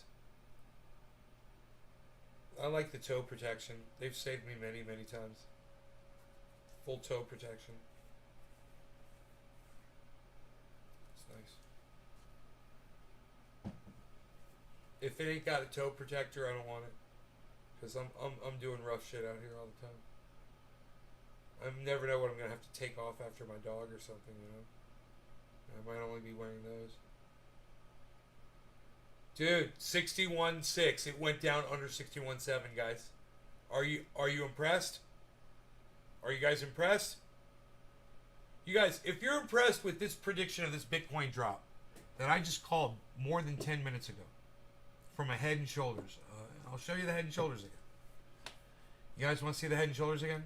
It's real obvious. Here, watch. You zoom out a little bit and you spot the pattern. And this was a monstrous Head and Shoulders. Look, look, look. It's right there. You see right here where it's... Here, let me make it full screen. You see right here where it's really, really high? That's the head, right? Okay. You see right here? Shoulder. See over here? Other side. Shoulder. Put this in the middle. Right like that. You have... Both of those shoulders are matching perfectly, right? That's resistance that they're hitting. Where the head penetrated. This is a fucking textbook Head and Shoulders. It's like the fucking Three Horsemen, right? You see this, and a drop when it's going straight up like this. It doesn't matter these outliers, these spikes and shit. It doesn't matter. That Head and Shoulders is going to result in a massive drop, right? If this is reversed, guys, if instead the head is pointed downwards, and we might be able to find an example of that actually on here.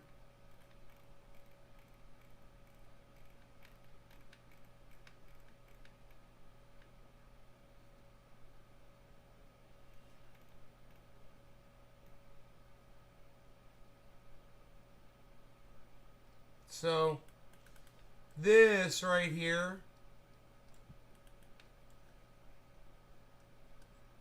I'm trying to zoom in on this one thing, but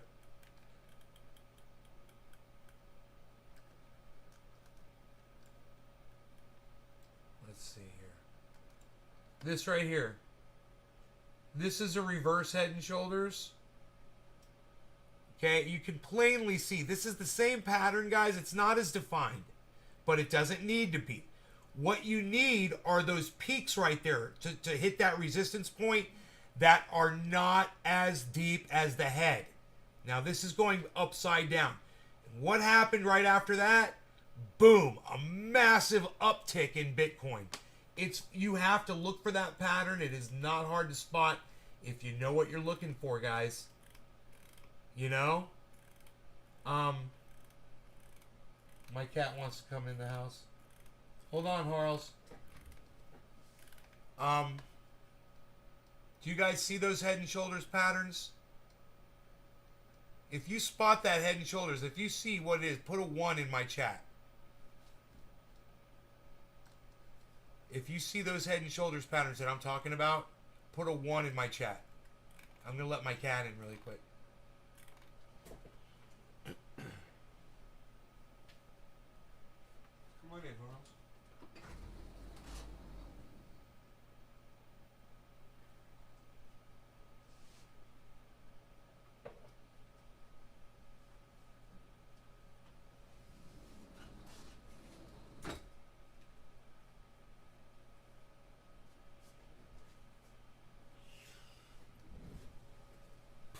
You guys put a 1 in my chat if you saw that Head and Shoulders pattern, please.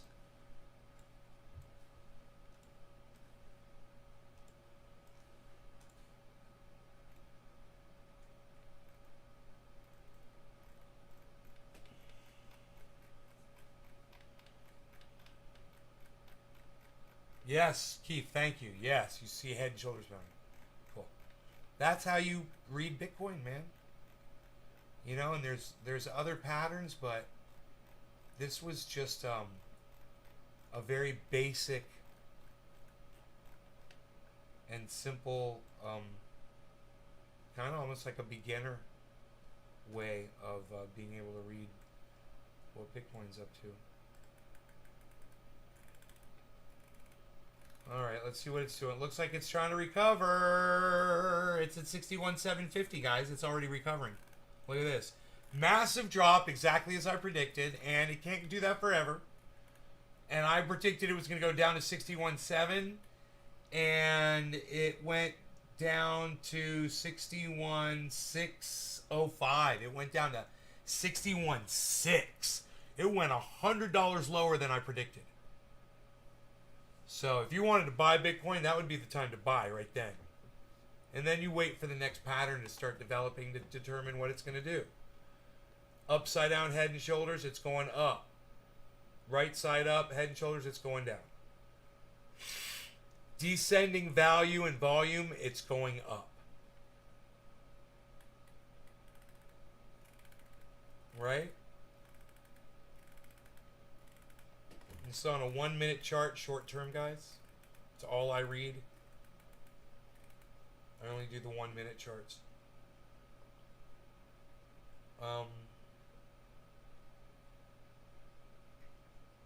I've actually watched the other charts, and it's like another language, dude. I don't even understand them. The candle charts. Look at this rise, man. 61.7. It's fighting right now at 61.7. Interesting. Potato Biden, you're still here, right on. Fuck Joe Biden. He's a dick. He's demented. Fuck Joe Biden. He sniffs kids in their hair. Fuck Joe Biden. He's real creepy. I fucking can't stand him. Fuck Joe Biden. Fucking hate Joe Biden, man. Ugh.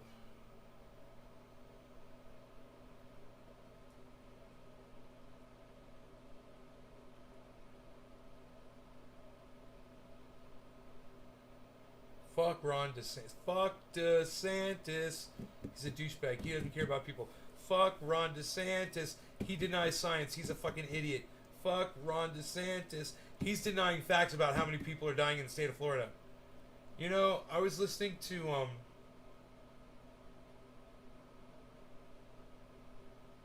a podcast today, and I can't remember if it was Jimmy Dore or what. But somebody said that Florida's doing great. As far as Jimmy said, I just been to Florida. You know, they're not treating this seriously at all. Nobody's wearing a mask over there. They're just getting on with their lives and blah, blah, blah. They're not reporting the deaths accurately in the state of Florida, guys. That's why the numbers are doing so good over there. If y'all didn't know that. Yeah, they're lying about the numbers.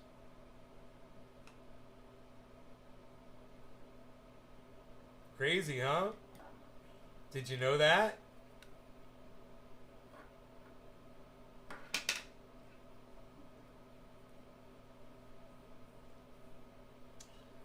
Dude, there's people on Twitter that love Ron DeSantis that are cheering this guy on, like Donald Trump, like he's the next Donald Trump.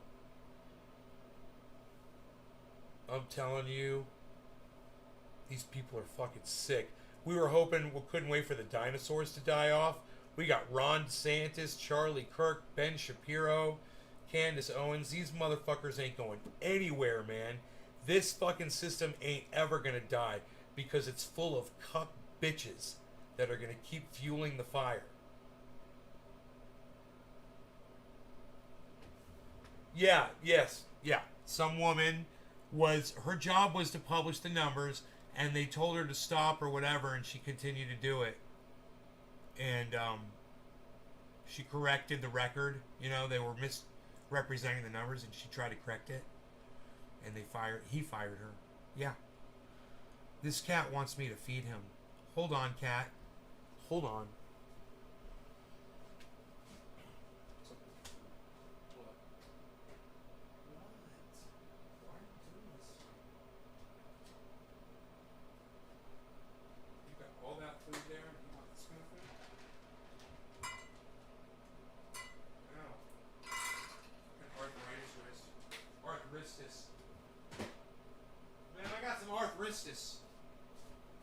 I got some goddamn arthritis, man.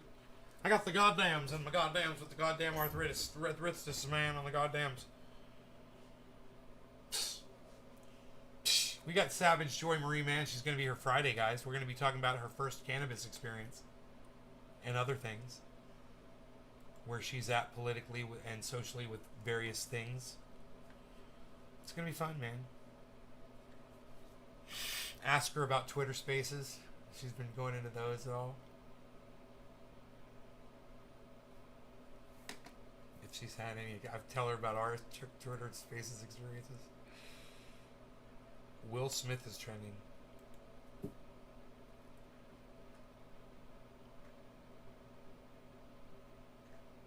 Yeah. Right on, buddy. Jesus fucking Christ. Dude, he's fucking ripped.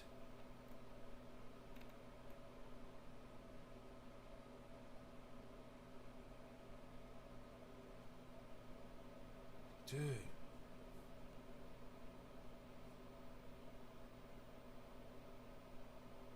Dude, Will Smith is beyond jacked right now. Holy shit. Holy shit, doesn't even look like him, dude.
Suing him.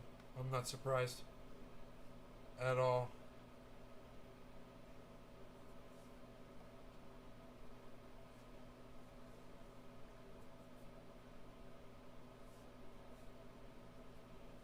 Ask a shit lib to define American imperialism and watch him fucking short circuit. Zzz.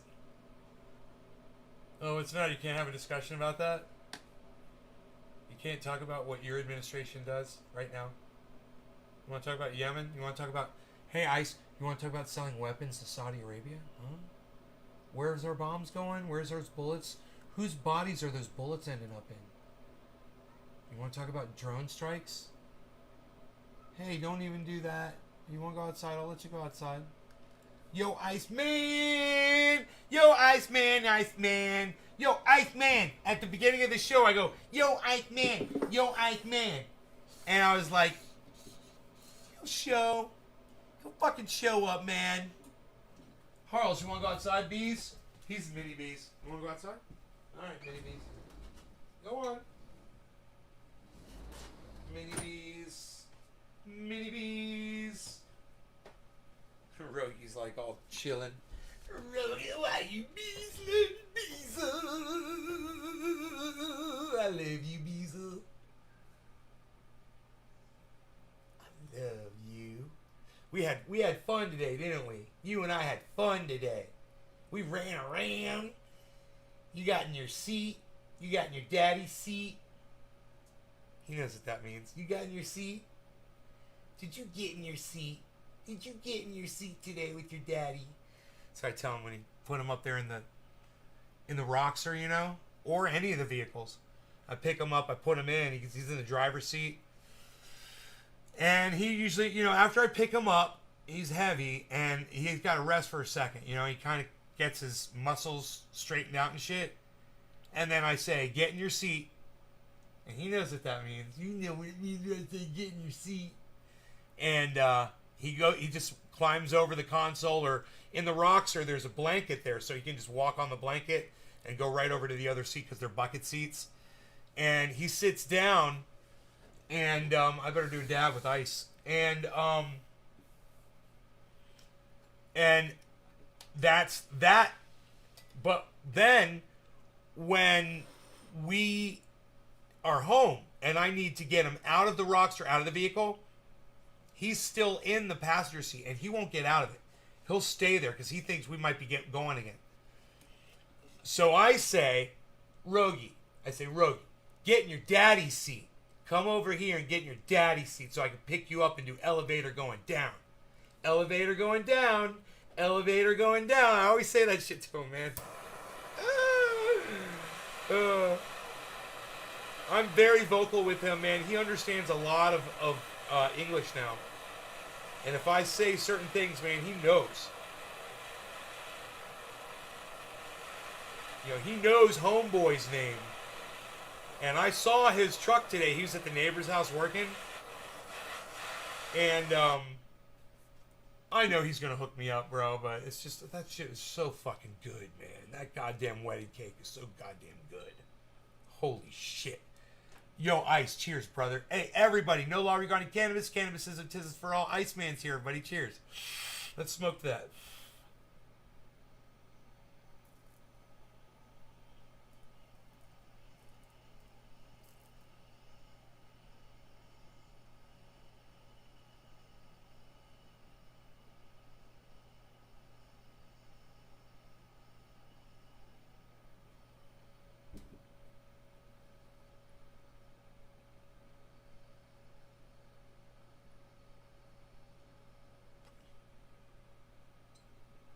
I'm so excited. I've got some canisters coming and some turkey bags so I can store my grow, you know.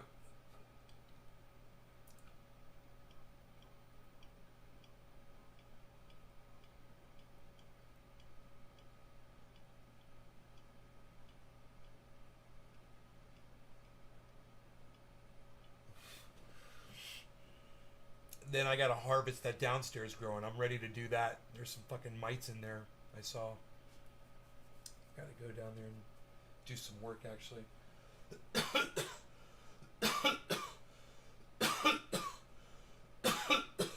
I wouldn't mind spraying and cutting that grow down, actually, right now. The indoor grow.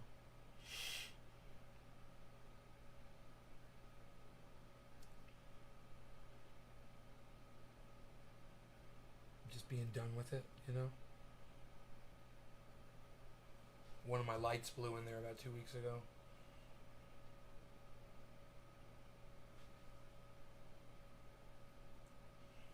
But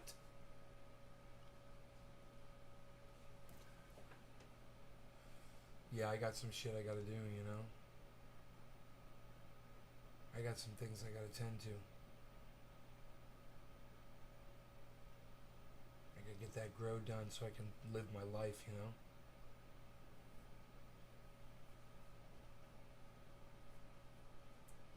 Beazle and I, we got to be beazling. I don't know about mini bees. I think mini bees too. Dude, that dog. Let me tell you something, man. The neighbor's dog came over. Yo, Ice, are you still here? Did everybody get Did I just lose a whole bunch of people get disconnected? Let me know. The neighbor's dog, big male golden retriever, came over. He's all, oh, good, you're still here. Good, brother. Trying to hump my dog. He always tries to hump my dog. My dog ain't having that shit. And anyway, he came over, man, and he came to the fence, and Rogie fucking barked the most aggressive bark and went right up to that. And that dog's friends with him, and that dog is not scared of him upon greeting. Now, when they're in a confrontation, oh yeah, dude, Rogie will completely intimidate that dog, and he knows it. If I were to allow that dog to jump up on Rogan and try to hump him, Rogan might get a hold of him, you know, and just break his leg. Just 1 second. But you know, I was right there, so I let him in, you know. And he immediately went right for Rogie's butthole And I told him right then and there. I was like, no, you ain't gonna do that shit. And so he's like checking out his dick and shit. I was like, yeah, right? Right? You get it yet? You're so fucking stupid. Why are you trying to hump another boy? It doesn't even fucking make sense. And he tried like 10 times, this motherfucker. And every time he tried, I was right there to correct him, you know? And after like the 10th try, he stopped. He totally fucking stopped. And I was like, you know, my fucking neighbors, man, this dog is smart. You know, if you train this dog will learn quick. He caught on really fast. I was just pushing him down, telling him no, but pushing his nose away from my dog, like that. Not violent, not harsh. It took 10 corrections, and the dog was like, cool. And then they were sniffing around the yard, hanging out. They were fine, you know. And he was not trying to hump the dog anymore. Right? God, it's so fucking lazy. I mean, just try talking to your dog, man. You know, like talk to them. They're not stupid. They're way smarter than you are, dude. Trust me. You don't even know how to talk to your fucking dog. God.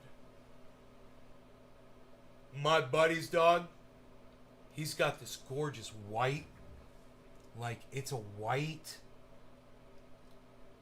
lab or a white, I think it's a white lab. And it's fucking beautiful. It's not like a lab. It looks kind of like one, but I don't know what the fuck it is, dude. It's beautiful. It's huge, and it's aggressive, right? But Rogie goes up there, dude, and he likes Rogie, and they're on both sides of the fence, you know. And Rogie's also, because Rogie's not aggressive, you know, and he goes up and he's sniffing Rogie, and they're sniffing on each other through the fence, and that dog takes like 3 steps back and goes like this with his paws. He's a huge dog and just jumps in front of Rogan like this on the fence, and he's like, you down with this shit? And Rogie's like, no, you're kind of big and intimidating. You scare the fuck out of me, motherfucker. It'd be like me trying to fucking play UFC with fucking Chuckles. Hey, Chuckles be like, yo, dude, you want to play UFC with me? And I'd be like, dude, no. You want to play UFC with me? Chuckles was here before, bro. I think. Was he? Chuckles, man. Iceman's here, bro. Chuckles. Chuckles says he'd be down for a bong rip after he was done eating, and then he just poofs on us. He's gone, bro. He poofed on us, bro. He's gone, bro. Don't know where he's at, bro.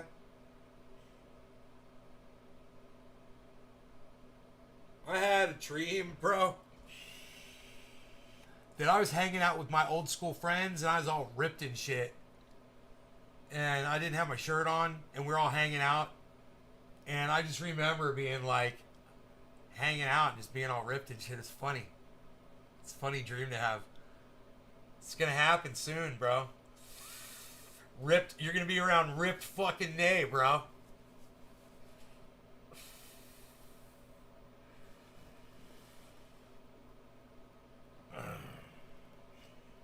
What do you think about that? I'm gonna bring the guns with me.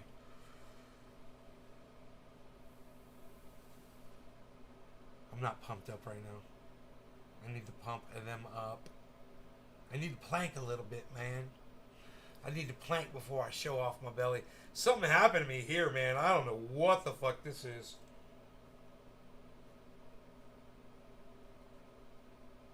That's a bug bite.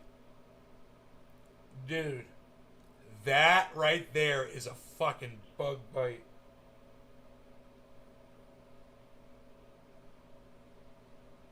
Wow, dude, something got nailed right there. Look at that. What? I can't do that shit unless I gotta pump it up first, dude. I gotta do some fucking reps. I can't be doing this shit. Hey, Monique.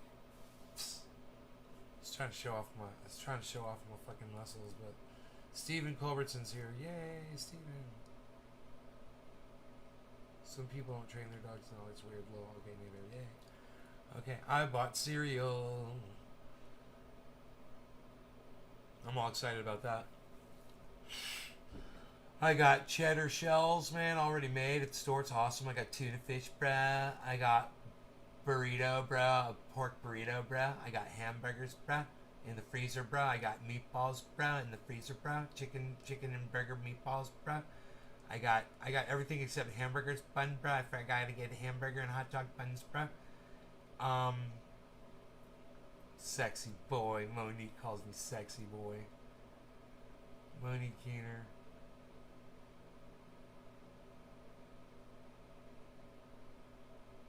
Ethereum is up more than 1,000% since 2020. Here's how much you'd have if you invested $1,000 a year ago in Ethereum.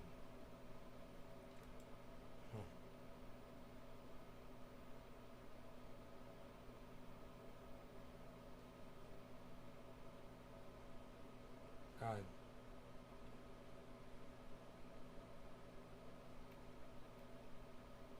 $11,600. If you put in $1,000 a year ago into Ethereum, it'd be worth $11,600 today. And you could pull $5,000 out of that, you know, and feel fine. And 5x on that motherfucker and still be making money. A massive amount of money. Imagine if it was 10,000, man. Then it'd be 116,000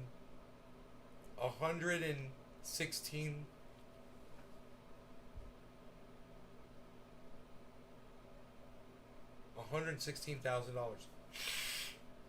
Can you imagine that? If you put $10,000 into Ethereum a year ago, but that one guy put $10,000 into Shiba Inu, and it $4 billion. He got $4 billion on that shit.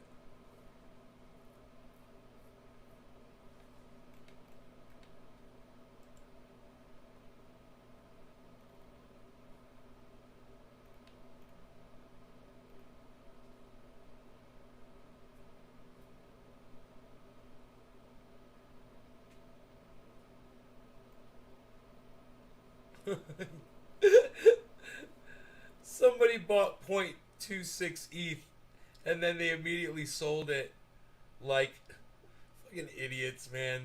Because it went down a little bit. They got out. They FOMO'd out. They didn't FOMO out. They fucking, what do they call that? Fudded? No, I forgot what they call that shit. It's back down to 61.6, guys. Exactly as I predicted.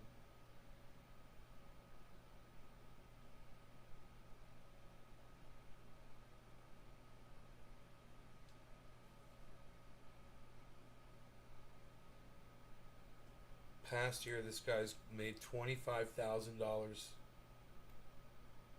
335% profit. Way to go, dude.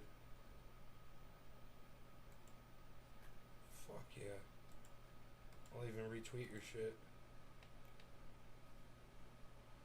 A purchase right now, good idea. In Dojira, DeFi Gaming. Based. Someone said based. Idiots, man. I did invest $1,000 a year ago. No idea what compelled me to, but so glad I did. Huh.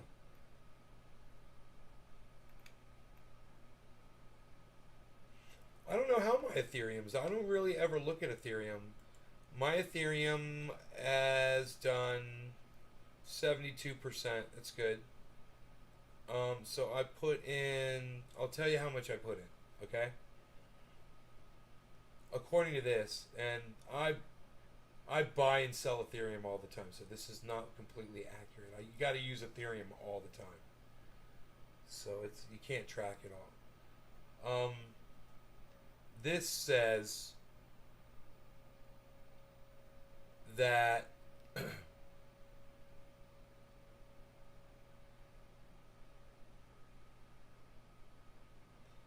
I spent about, give me a second here.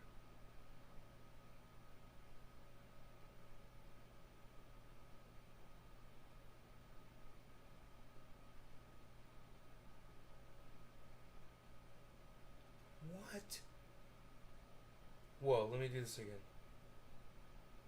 Let me do the math here on my calculator. That doesn't make sense. Wait.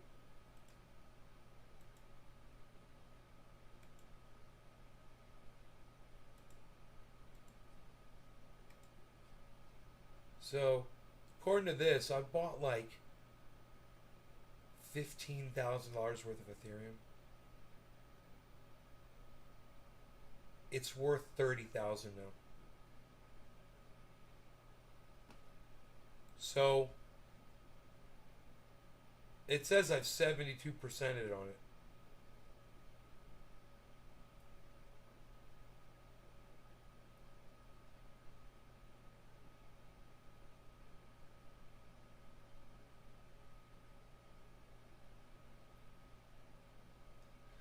My problem is I didn't get it sooner, like they were talking about. They said a year ago. I didn't get it a year ago. I got it in, February, March, April, May. I've been buying Ethereum all along because, like I said, I need it. I use it all the time. I want to have Ethereum on every exchange. I want to have Ethereum everywhere. It's the gas that fuels all of your purchases and your exchanges and everything. It's good to have a lot of Ethereum. They call it ETH. They call it Ether. It's all the same thing. You got it at 600 and sold it at 700.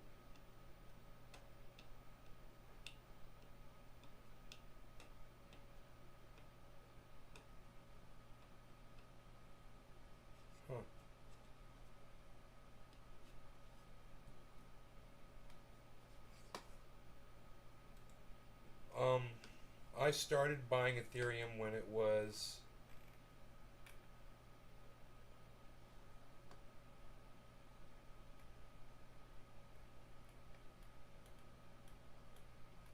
$1,300.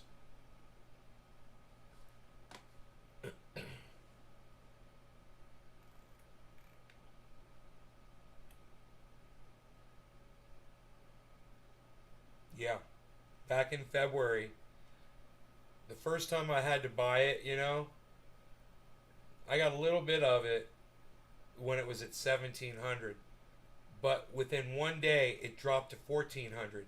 So I bought almost triple of what I just did, right? And then it dropped another $100 in 5 days, and I got another $1,000 worth. All in February. I'm looking for like a huge purchase of it. There's a big sell of it right there. I sold yeah, oh my god. Profit. So there you go right there, $2,400 right there. I sold. Pulled profit. Most likely. Or may have traded, for another crypto. It says sell. And then, I had to buy some recently because I knew it was going up over 4,000. So I made a business decision. I was like, I'll just take this money right here, and I'll just put it in there, and then as soon as it goes over 4,000, I'll take the money out and I'll put it back in the bank, right? That was almost $7,000, and I just left it sitting in there. I'm like, I'm not pulling that out. It's made plenty of money. I don't know how much it's made, but I'll tell you this. I got it, both of those, at $37.90, and now it's at $43.47, man.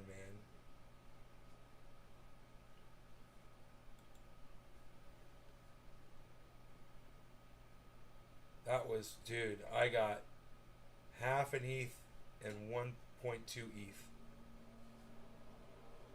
on those two purchases. Those coins are going to be worth a lot of money, man. If Ethereum fucking falls again, I'll probably get some more if I have money, you know.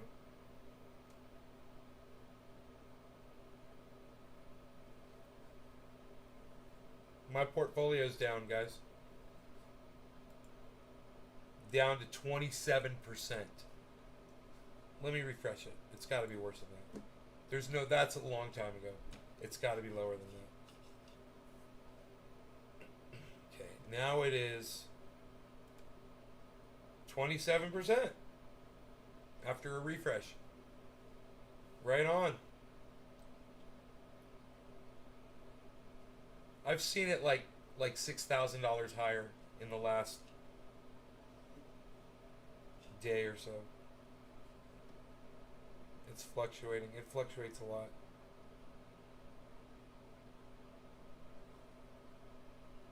So Ethereum, yeah, I'm 72%. Polygon Matic, I'm 90% on, guys. 90%. Doubled my money on that one. Obviously, I've taken money out of that. I've got something to share with y'all. It's kind of interesting. You remember I told you how great Celsius was? You know, they really are. When you send XRP Ripple into your Celsius account, you need your wallet, but you also need your Celsius wallet key. There's a key number too. It's shorter. It's only like a 10-digit number, right? I know this, and I went to transfer all of my XRP from one of my exchanges into Celsius, right? I copied and pasted both the wallet address and the code into, you know, there's a key into the Celsius wallet information to make the transaction, and I double checked the wallet address to make sure it was correct, and it was, but I didn't double check the code, and maybe the code was what it was, but the code that they got was another number, and I don't know where it came from. It was not even the right amount of digits. It's like supposed to be 10 digits, and it was like only 8 digits or some shit like that. And it wasn't the right digits at all. And I don't know where those fucking digits came from. And I went back and checked. And, dude, I don't know where it fucking came from, right? Regardless. I didn't know. And it was a lot of fucking XRP. And I didn't know. So, one day out of the blue, you know, months later probably, I don't know, I'm like, whatever happened to that XRP? I got XRP somewhere, right? So I started looking around for it. I was like, I panic every time I do that. And then I remember it's all in Coinbase Pro. I needed that today, too. And I had to look something up on Coinbase Pro, and it was right there. I was like, oh, that's where it is. For this, actually, for Celsius, I had to look something up. I had to look up a transaction. Anyway, I'll tell you about that.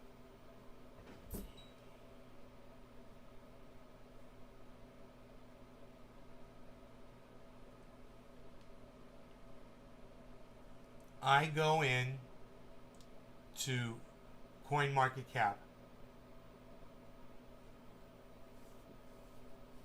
and I look up XRP and it says it's in this exchange, and I'm like, cool. I go to that exchange and it says you sent it here to this address with this code on it, and I was like, okay. I was like, I think I know where that address is. I went to the address, sure enough, Celsius. I'm like, I swear the code's different on this one than it is on there. I'm waiting for I'm realizing now it wasn't that long. The transaction never went through. I was waiting for it to go through, and it never went through, right? So I was checking, and I looked, and I was like, isn't that funny? The code was different over here than it is over there. I was like, there's no way I could have made that mistake, right? Because I copied and pasted it using the, you know, it has an option to copy and paste. I just didn't look at it. AI? I don't know. I don't know. There's digits there. They're the wrong ones. Anyhow, the coins never went through. And I realized, I went back and I looked and saw how much money that was. And I said, oh my goodness, I think I made a horrible mistake here. I think that number is the number that I tried to send it to at Celsius, and that is not the number that it was supposed to go to. I got the wallet address right, but that code number is wrong. And the money wasn't there. So now I'm panicking, right? Thousands of dollars. So I go to Celsius Help. And there's a thing and it says, if you need help, if you sent, and it's pretty explicit, if you sent XRP to the correct wallet address but got the code wrong, then let us know your email address, right? Let us know your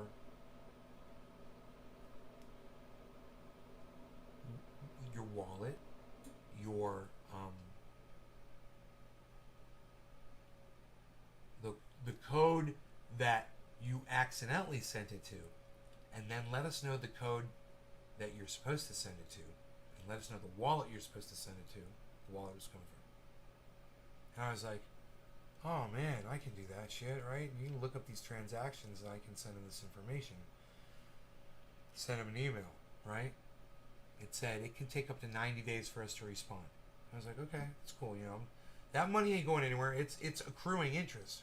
You know, the XRP's going up. So I'm not worried about it. You know, I'm pretty chill. I can wait plenty of time.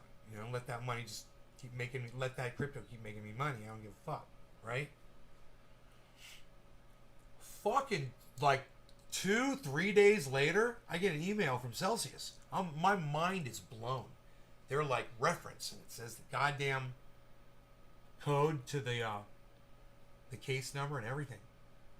It's like, hi, it's the team from Celsius. We want to get in touch with you and let you know that we are going to look into your situation here, but we're not able to do it just yet. We've got an influx of requests, and as soon as we get to you, we'll let you know.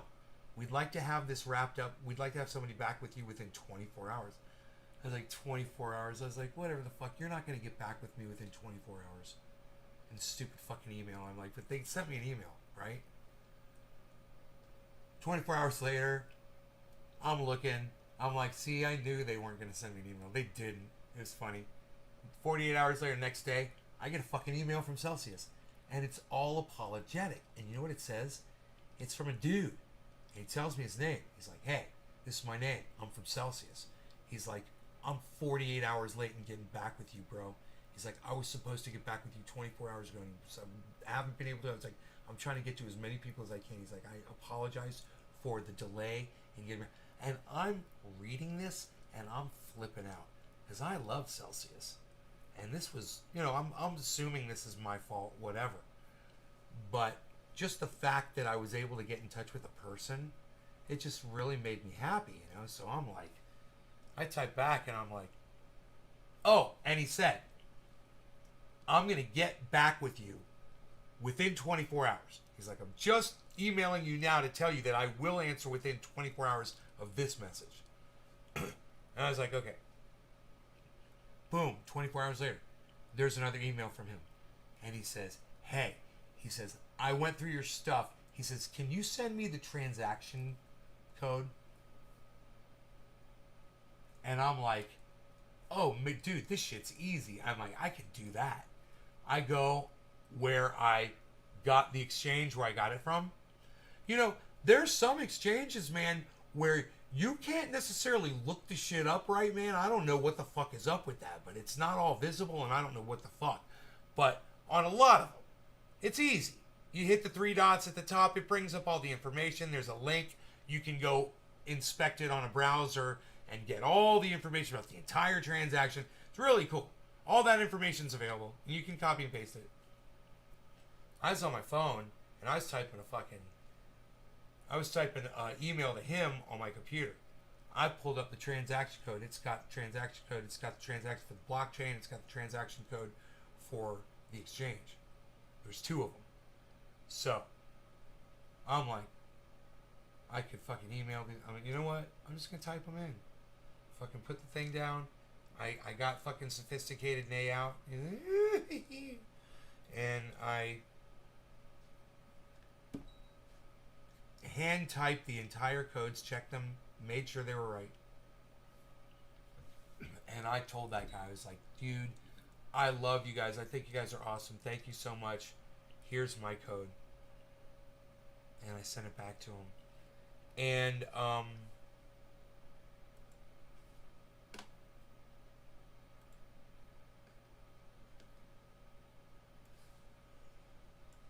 there's nothing from them back yet. I don't know what time frame they're in. I don't know where they're at in the world point, but anyway, where this guy is that's helping me. I do have the ability to go into Celsius and just see if it's gone through, if the transaction's gone through. Do you know what he had me do? You know, oh, they had me do one other thing. They said, please send a $10 transaction to the correct wallet with the correct code. And I was like, yeah, I can do that. I sent $10 to XRP, and it went through. And I saw it go through. I got the code right the second time. Right? Here, let me see. Just Jay, what's going on? So, earn $50 with each referral. That's right, you guys. I earn $50 every time you guys use my code on Celsius. Join up with my code, and you have to put $400 of Bitcoin into a Bitcoin account. Then you'll get $50 of Bitcoin for free if you let it sit there for 30 days.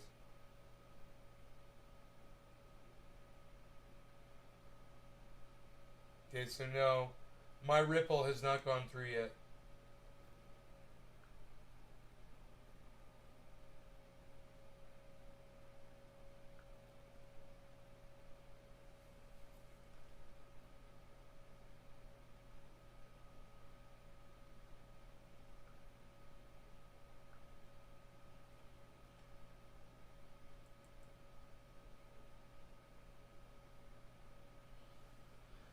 This is how much money I've made in interest.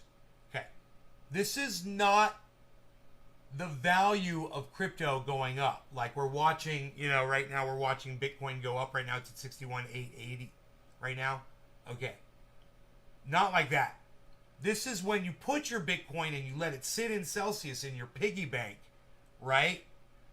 With your HODL mode on. It's just earning you interest. Well, there's a spot on Celsius on the very front page where it shows you how much interest altogether you've made to date. You want to see how much interest I've made to date on Celsius so far, guys? That's just from letting my money sit there. That's how much money I've made on Celsius. Just letting my money sit there. And I don't have all of my crypto in there. But I got a good portion of it. I'd say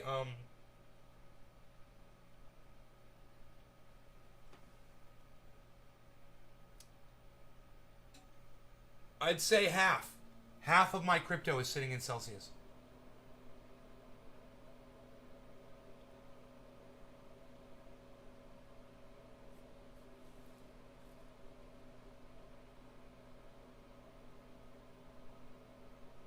You'll get some SNX soon. Man, that one's doing me well.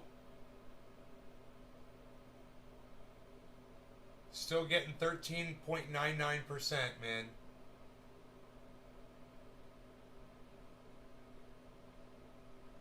I got tens of thousands of that one.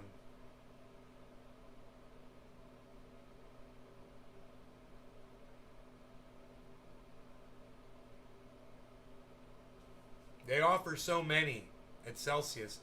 You guys, I recommend purchasing Celsius.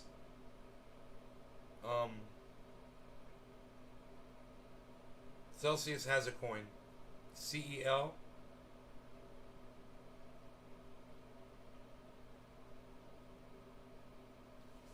It pays 4.86% at Celsius.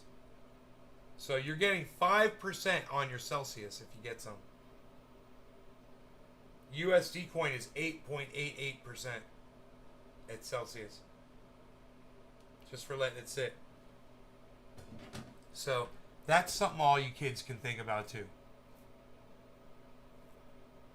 And I'll leave you guys once again with my final position right now on Harmony One.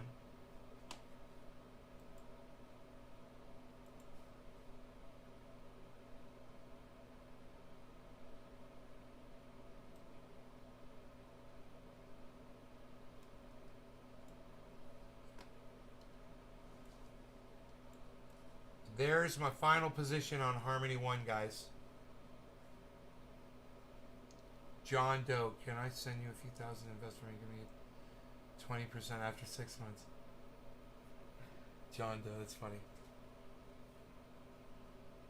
I need to get a license, John.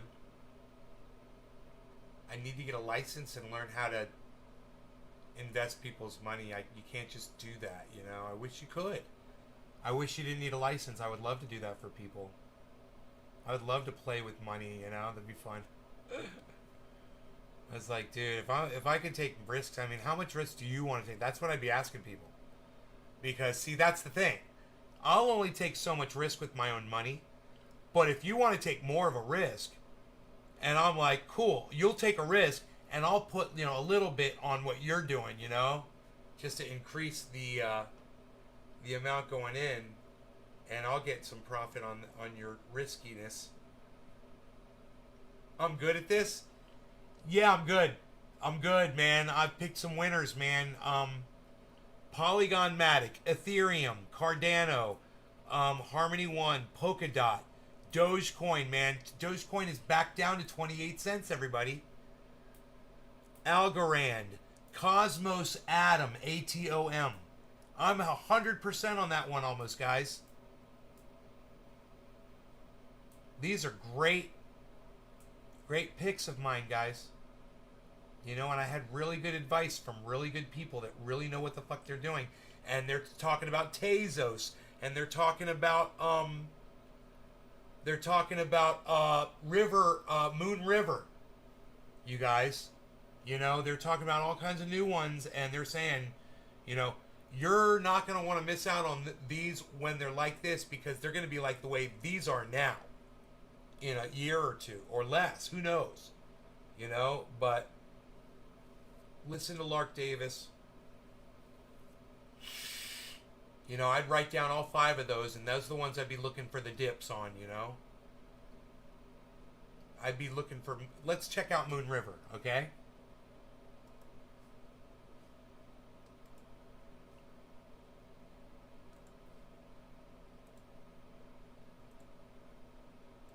All right. Moon River.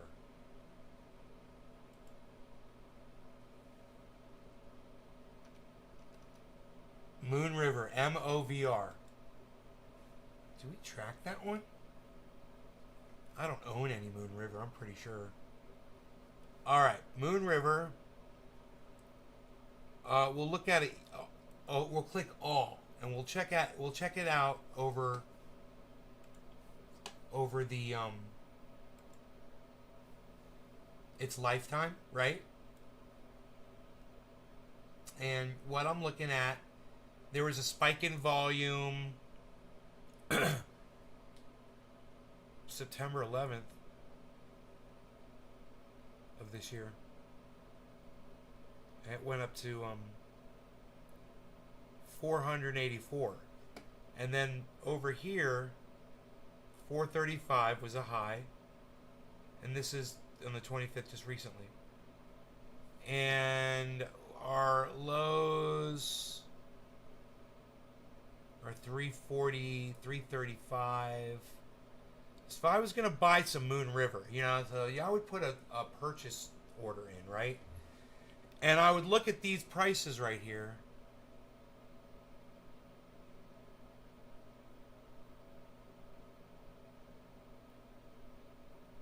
Now, if you had purchased Moon River on October 12th for $231, the last time it was like that was way back in September.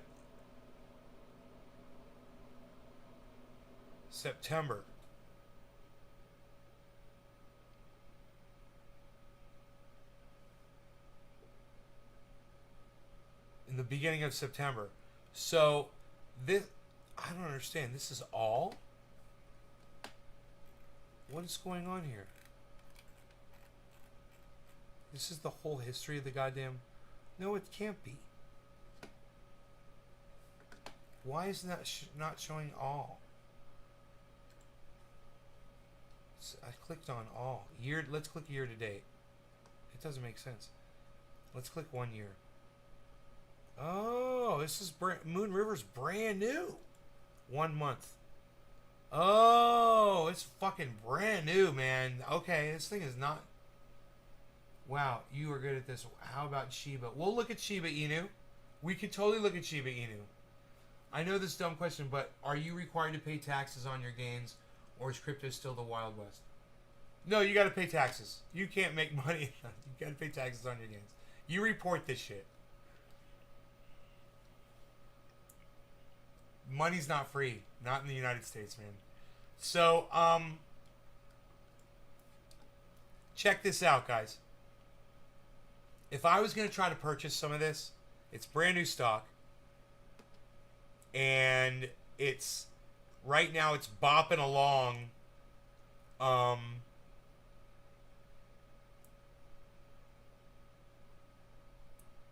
dude. It was at, look at this. It was at 435, 420, 422, 426. It was really peaking at 4. Now it's down to 384. Oh, fuck, dude. You know, Moon River, I mean, this is my personal opinion, guys, on Moon River. I'd get it right now. That looks good to me. Right? This is one that's going to take off. So, if you wanted some coins of Moon River, I would say get 3 coins. Current price is $3.85. I'd get 3 coins right now. Look, this is one that you're going to hold long term for a long time. If the whole market's going to go up, and this thing's going to go up like Lark Davis says, boom. Okay, so let's go ahead and let's add this one to the main watch list here. Give me a second here.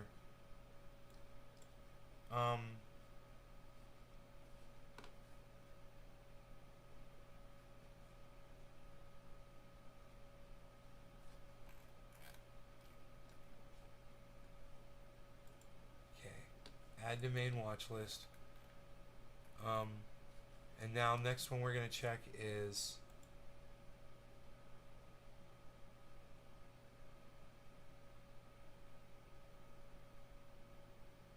you said you want to check Shiba? Shiba Inu.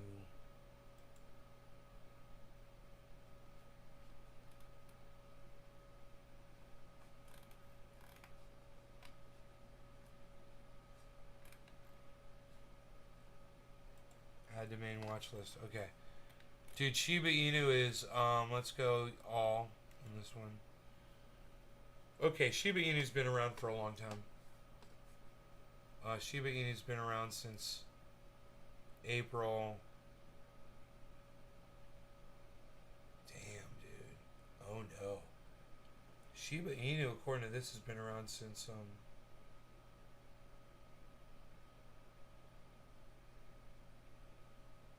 August of 2020. Long time it's been around. As far as cryptos go, it's old, right?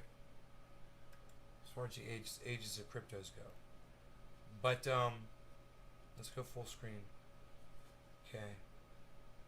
Let's take this. Go to 1 year. Okay. Let's take it. Go to 3 months. All right. 1 month. Okay. All right. So Shiba Inu looks like it's about to do a fucking hockey stick. Let's go to 7-day. This is, well, when I started out in crypto, this is what I would look at, and I would say that is really good, steady upwards growth. It doesn't look like it's gonna stop going up, right? Yeah, it drops from time to time. You want to try to catch this motherfucker? I would say you're looking at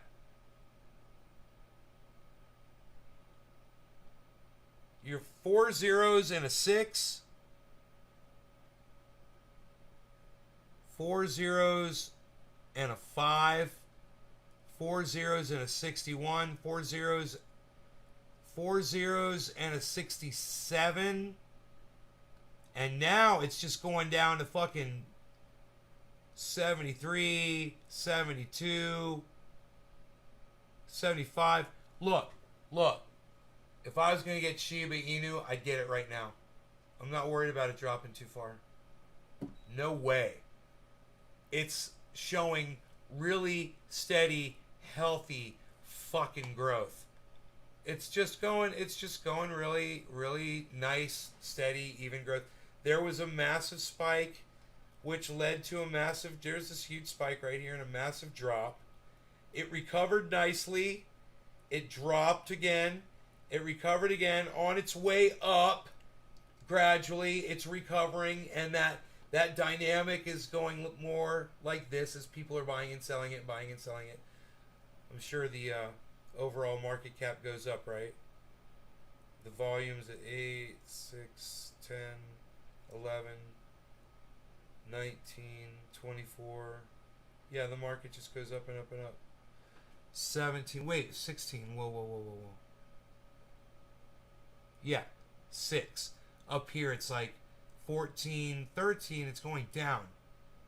The volume's going down. It's interesting, but it's 14 billion. Whoa, here the volume was 41 billion.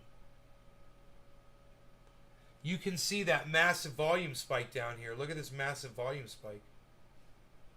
This was just the last few days when this happened. There was a big drop in it. Remember? Was that like yesterday? 2 days ago? Yesterday? 2 days ago, that giant drop. And it recovered. And now Shiba Inu is recovering really nice. And I would say, if I was trying to buy some Shiba Inu, I would get it right now. You know? Let's check Tezos. This is CoinMarketCap. I highly recommend it, guys. Tezos is XTZ. I might have a little bit of this, actually. I'm not sure.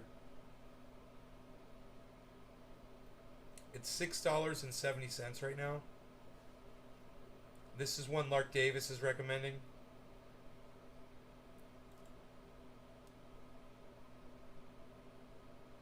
That's the 7 day.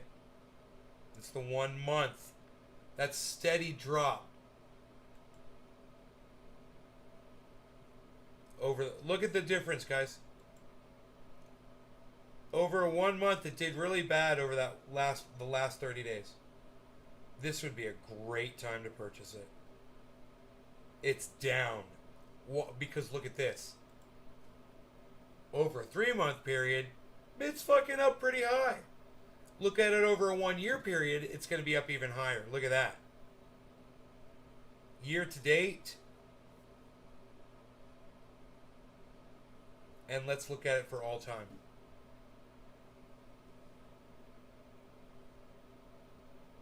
Man, if I'm going to zoom in on this right here. Dude, look at this. Are you kidding me? This is... You guys, watch this. July, fucking August, September, and October. It's just climbing, all that 4-month climb. Look at it over one day. It's jumping up, right? Look at it over 7 days. Kind of down. But look at it over 1 month. It's really down. It's down. If I was going to purchase Tezos, I'd get it right fucking now. And listen. It's $6.70 for a coin. And I would drop $1,000 on every single one of these. You know?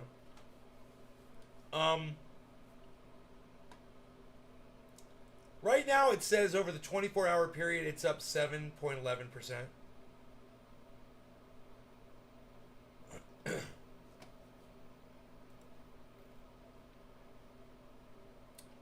It was down to $6.11. It got as low as $6.11, and it's $6.70 right now. Over the grand scheme of things, you think you notice a difference between with what this thing's probably going to do? So, you know, that's just something you consider. When this thing is $20, you're not going to care if you got it at $6.30 or $6.10 or $6.70. You're not going to give a fuck. This shit's going to be worth so much money. Right? Tezos. We could learn about these, but what I'd rather do is I'd like for you guys to listen to Lark Davis talk about them. He's the expert on this stuff. So listen to what he has to say. Well, let's do it a little fast. Okay? Oops. Wrong button.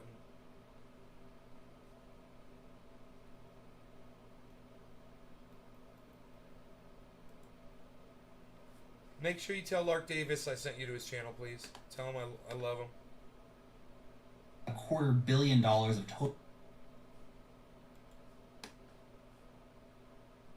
Elrond. Elrond, I'm a massive fan of Elrond. Elrond is basically Ethereum 2.0, but now. Right? It's got all the beautiful technology, and this is a coin that has been just continuing to get attention I've got the some. community. I've got And they are on the verge of launching their technology into the wild. So you guys want to look at that one and see if it's I lost the page. Coin market cap. I must have closed it out. We could check that one out and see if it's a good time to buy it, you know. Actually having a DeFi ecosystem and a token ecosystem and launch pads and all that stuff starting. So this is a coin we've been watching for a while now. We've talked about Elrond for a while now. Here we go. Seeing them get on the verge of launching things. And what am I talking about? Well, one thing that's coming is the Maiar DEX. This is launching in November. So this is basically Uniswap, but for the Elrond ecosystem, of course, coming out of their Maiar app, which is like the Elrond hub in terms of accessing staking and being the wallet for Elrond. And now, of course, it's going to have the decentralized exchange there for people. So this will actually let a DeFi ecosystem start. To have a good DeFi ecosystem, you need to have a good decentralized exchange to make that happen. The Maiar DEX, it's coming. This is going to be a really, really cool way for people to start interacting with the Elrond blockchain in a more serious way. And we also have the Elrond standard tokens coming. So this is, of course, a very, very important thing in terms of an ecosystem being built out. So this is one I'd like to highlight. We're going to talk more about HoloRide later. Eddie, what's up, buddy? So Glad you made it. HoloRide is basically augmented reality for your car, right? So this, you know, you got the kids in the back, and they can have this crazy experience, as you see on the screen here, what it would actually look like in that situation. So this is the birth of the Elrond Standard Token. So this is going to be one of the first tokens coming into the Elrond ecosystem. We're going to start seeing all of these Elrond tokens coming in. And Elrond, of course, a highly scalable blockchain, so it's going to allow for a lot of this kind of cool stuff straight on the layer 1 blockchain, which is obviously very, very exciting. Now, this one is it's super legit. I mean, it's backed by, I think it's an Audi, one of the biggest car manufacturers out there. So they're actually on board for this experience. So bringing this sort of augmented reality experience into the car, keep the kids busy in the back. And of course, as we move more towards a driverless car future, this kind of stuff is going to be absolutely massive. So this is, again, this kind of stuff is coming to Elrond. So we're getting to the point where Elrond is about to start taking off in a very big way with an ecosystem building up around it. The second coin to watch in November is Polkadot. Of course it's Polkadot, man. I'm so freaking excited for Polkadot. As they say, the wait is over. Parachain launch is here. So November 11th, assuming that nothing crazy happens between now and then, is the date for the start of the Polkadot Parachain auctions. Now, there was a lot of excitement and enthusiasm around the Kusama Parachain auctions, obviously. But I don't think there's going to be anything like the excitement that we see around the Polkadot parachains. It's the big brother, right? It's the big brother chain. We are going to see a lot of money flowing into these parachain auctions. And yes, I will do a video really diving into more depth into the parachain auctions before they happen. There's a lot of different ways to get involved with parachain auctions, whether it's directly through the Polkadot JS wallet, or you could go through an exchange like Kraken or Binance, or even Parallel Finance. They're actually offering a portal for investing in the parachain auctions with some sweet bonuses. But we'll talk more about that when it comes time. But there's some just damn good looking projects that are coming up and are trying to go for those first 5 auction slots. I mean, Moonbeam, which is basically Ethereum, but on Polkadot, is mega hot. It's just got incredible backers, and the technology is looking really good. And then we have Akala, which is a major DeFi protocol. Parallel Finance, also a really cool looking DeFi protocol token. We have Engines Efinity. They're going to be going for one of the first parachain slots as well. And they're just, of course, I mean, Engines massive in the gaming and NFT space. This is their big play for the Polkadot ecosystem. So we have lots of great stuff coming up. I think the competition is going to be fierce. The rewards are going to be potentially massive for early backers. And we're going to see just crazy amounts of money flooding into these early parachain auctions. So I'm very excited about this. I'm waiting for parachain auctions for a long time now. Well, I guess not that long. When did I buy my first Polkadot? Must have been right around this time last year, whenever Polkadot started trading. Must have been October or November when that started happening. Anyway, bought a whole truckload of Polkadot, $3, kept averaging in, bought a bunch more at $6 and $7, and I bought increased my stack about 20%. Another head and shoulders. Bitcoin's going to drop again, guys. We had in the market back in June and July. Now we are on the verge of putting all that stuff into real action, seeing parachains coming. Mega excited about that. The third coin I want to talk about is actually a parachain on Kusama, Moonriver. Moonriver is the baby brother of Moonbeam.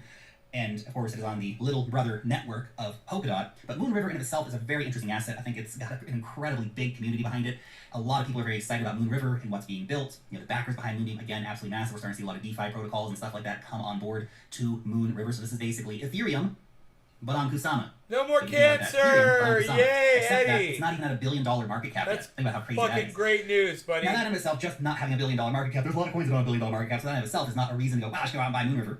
But I think the upcoming price catalyst and fundamental catalyst are a reason to keep Moonriver on your radar. So SushiSwap is about to be integrated with Moonriver. Now, as part of this integration, there is going to be a big incentives program. I think it was $10 million worth of incentives I've got for SushiSwap. too. So we're going to have a lot of Moonriver tokens coming to help incentivize people to bring liquidity into SushiSwap via Moonriver. But here's the thing. Here's a very interesting thing. Right now, there is about $400 million up for grabs to bootstrap liquidity on the Moonriver network. Now, $400 million, that's a heck of a lot of money for a cryptocurrency who only has about twice the market cap of that. So think about that.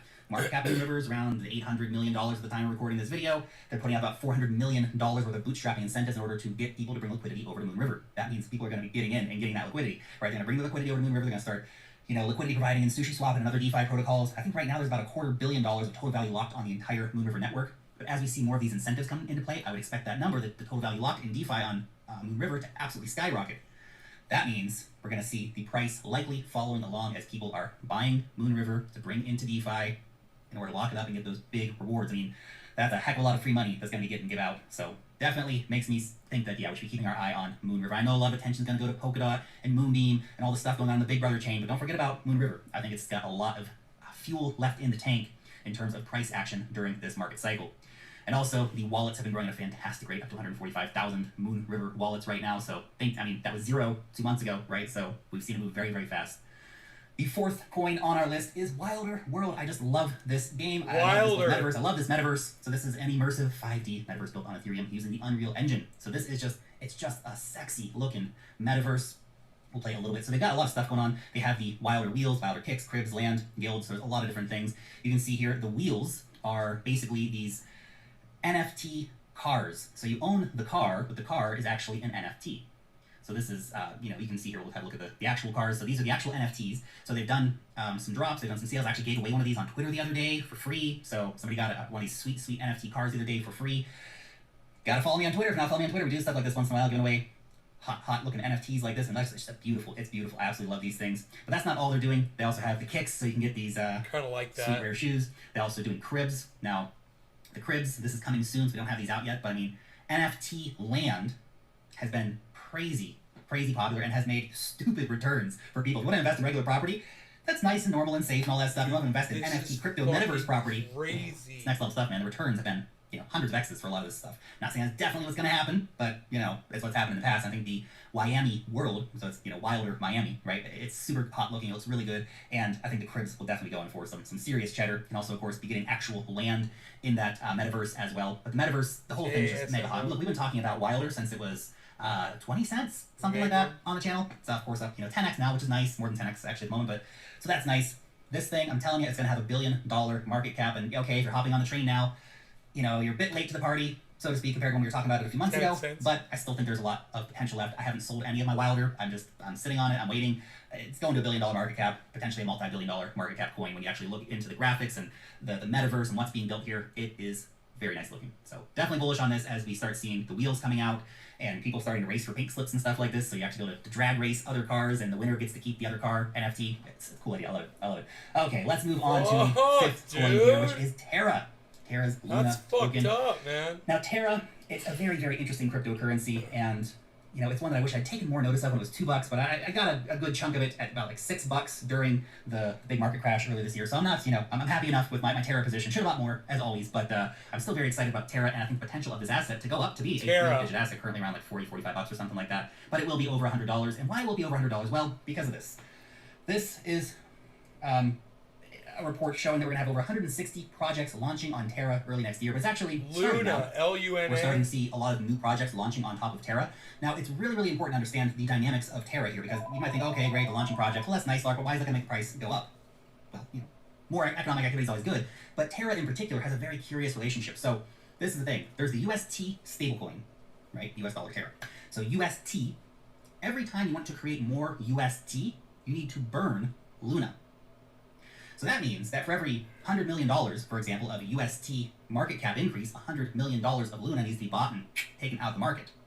So if we have all these new DeFi and gaming and all this stuff, all these new protocols coming, we're going to have so much more demand for the UST stablecoin, which means that we're going to have more demand for Luna being pushed up price-wise, right? You have to think, Terra has got into the top 20 cryptocurrencies, basically with the price increases from the demand for UST going up from just having a couple of apps, well, only a few apps. So obviously Anchor Protocol is one of the big ones that lets you earn like 20% on your stablecoins. You have Mirror Finance, which allows you to be basically a liquidity provider or to buy synthetic stocks.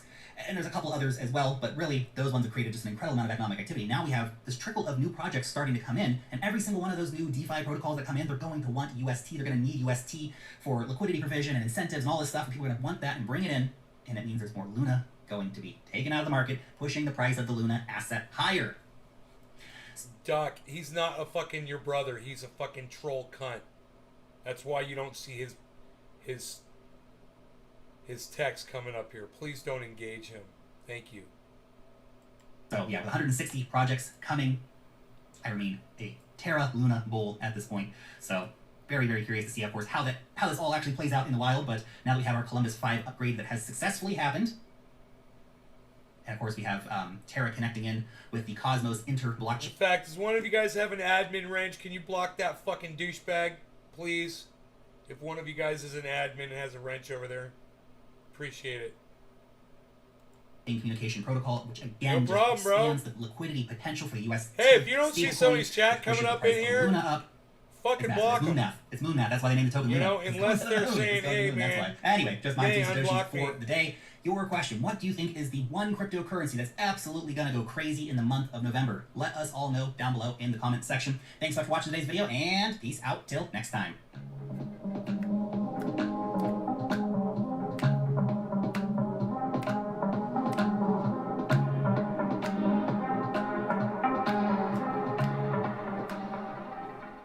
I like the clicks. I like the clicks.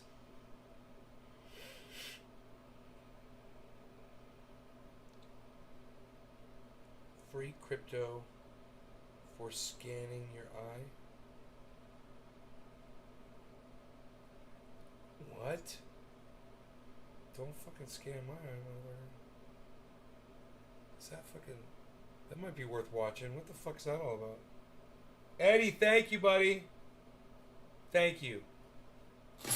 Would you let someone scan your eye in exchange for crypto? Well, let me guess, it depends on which crypto and how much, right? Well, in this case, the crypto you would get in exchange for scanning your eye would Thank be you, Nick. WorldCoin. Now, WorldCoin is a crypto project that's aiming to pilot universal basic Cheers, income I'll smoke using to a that. device called the Orb. And it's safe to say Finally, this peculiar man, rollout admin's plan doing their will go out. job. So today, I'm Cheers. going to tell you what WorldCoin is all about and whether it's worth your eye. Before I bring out the Orb, there are two disclaimers you need to absorb. First, the WorldCoin coin was founded by Sam Altman, Alex Blania, and Max Novenstern. Now, Sam's involvement in the project is one of the primary reasons why it has received so much media attention. This is because Sam is famous for being the former president of Y Combinator, a startup accelerator which is responsible for launching more than 3,000 companies, including Twitch, Reddit, and Airbnb. Y Combinator also incubated crypto companies like Coinbase and crypto projects like Filecoin and OpenSea, many of whom received funding during Sam's tenure. Sam even co-founded OpenAI with Tesla CEO Elon Musk in 2015 and subsequently left his post as president of Y Combinator in 2019 to focus on OpenAI. I don't care about this. So what? He goes so technical, man. As you've Like, probably I don't gathered care by about now, any of WorldCoin will scan people's irises using a big shiny camera called the Orb. These iris scanners are then connected to a user's crypto wallet address while preserving privacy. This is basically how it works. First, you show the Orb a QR code. Second, you gaze into the Orb. Third, the Orb generates a unique hash for both your QR code and your iris. Fourth, the Orb sends this hash to a sequencer node. Fifth, the sequencer node checks to see if this hash has been registered before, and if not, it is connected to a user's crypto wallet address. Because zero-knowledge proofs are used as part of this process, there is no way WorldCoin can know who each wallet address belongs to, only that it belongs to a unique individual. Moreover, no personal information is collected besides a user's iris, and this image is not stored anywhere, at least it won't be. More about that later. Now, if you're wondering why anyone would ever sign up for this, well, the answer is obviously money. Anyone who signs up for WorldCoin will be allocated a, quote, fair share of WorldCoin tokens once the mainnet goes live. To prevent anyone from claiming more than their fair share, every Orb is equipped with a machine learning algorithm that can tell when someone is using a coloured contact or trying to scan the eye of their dog, for instance, in place of their own and other such shenanigans. Orbs are also constantly monitored to ensure they're not being tampered with. This is done both manually by the WorldCoin team and automatically by comparing an Orb's performance with that of other Orbs. If any fishy activity is detected, the affected Orb automatically shuts off. There are currently 30 WorldCoin Orbs operating in 12 countries, and over 130,000 people have gazed into them ever since the field testing stage began back in May. By the end of November, WorldCoin aims to make another 4,000 Orbs and will begin manufacturing 50,000 Orbs per year. WorldCoin's Orbs are made in Germany, and co-founder Alex Blania confirmed in an interview with CoinDesk that the manufacturer is not based in China. Now, based on the average scan rate of Orbs seen so far, WorldCoin predicts that 1 billion people will have gazed into an Orb by 2023. This is all thanks to WorldCoin's network of Orb operators, who are given WorldCoin tokens for every person they convince to gaze into their Orb. There seem to be some additional rewards as well, given that some Orb operators are employing people to work in shifts to keep the Orb running 24/7. There are 25 Orb operators so far, and anyone over 18 can apply to become an Orb operator on the WorldCoin website. I will note that WorldCoin's Orbs are not currently available in select jurisdictions, including the United States and China. I will also note that becoming an Orb operator seems to be quite competitive, as there is a bidding process involved. Quote, operators bid for the right to operate one or multiple Orbs for a defined period of time. Operators who sign up more users than others will achieve a higher monthly revenue, so they can be expected to submit higher bids, making them more likely to win the bidding process. Dude, this is Now, this making me begs the feel question sick of to just my how stomach. many WorldCoin tokens Orb operators will earn, and this All is this where talk of WorldCoin's tokenomics come AI. in.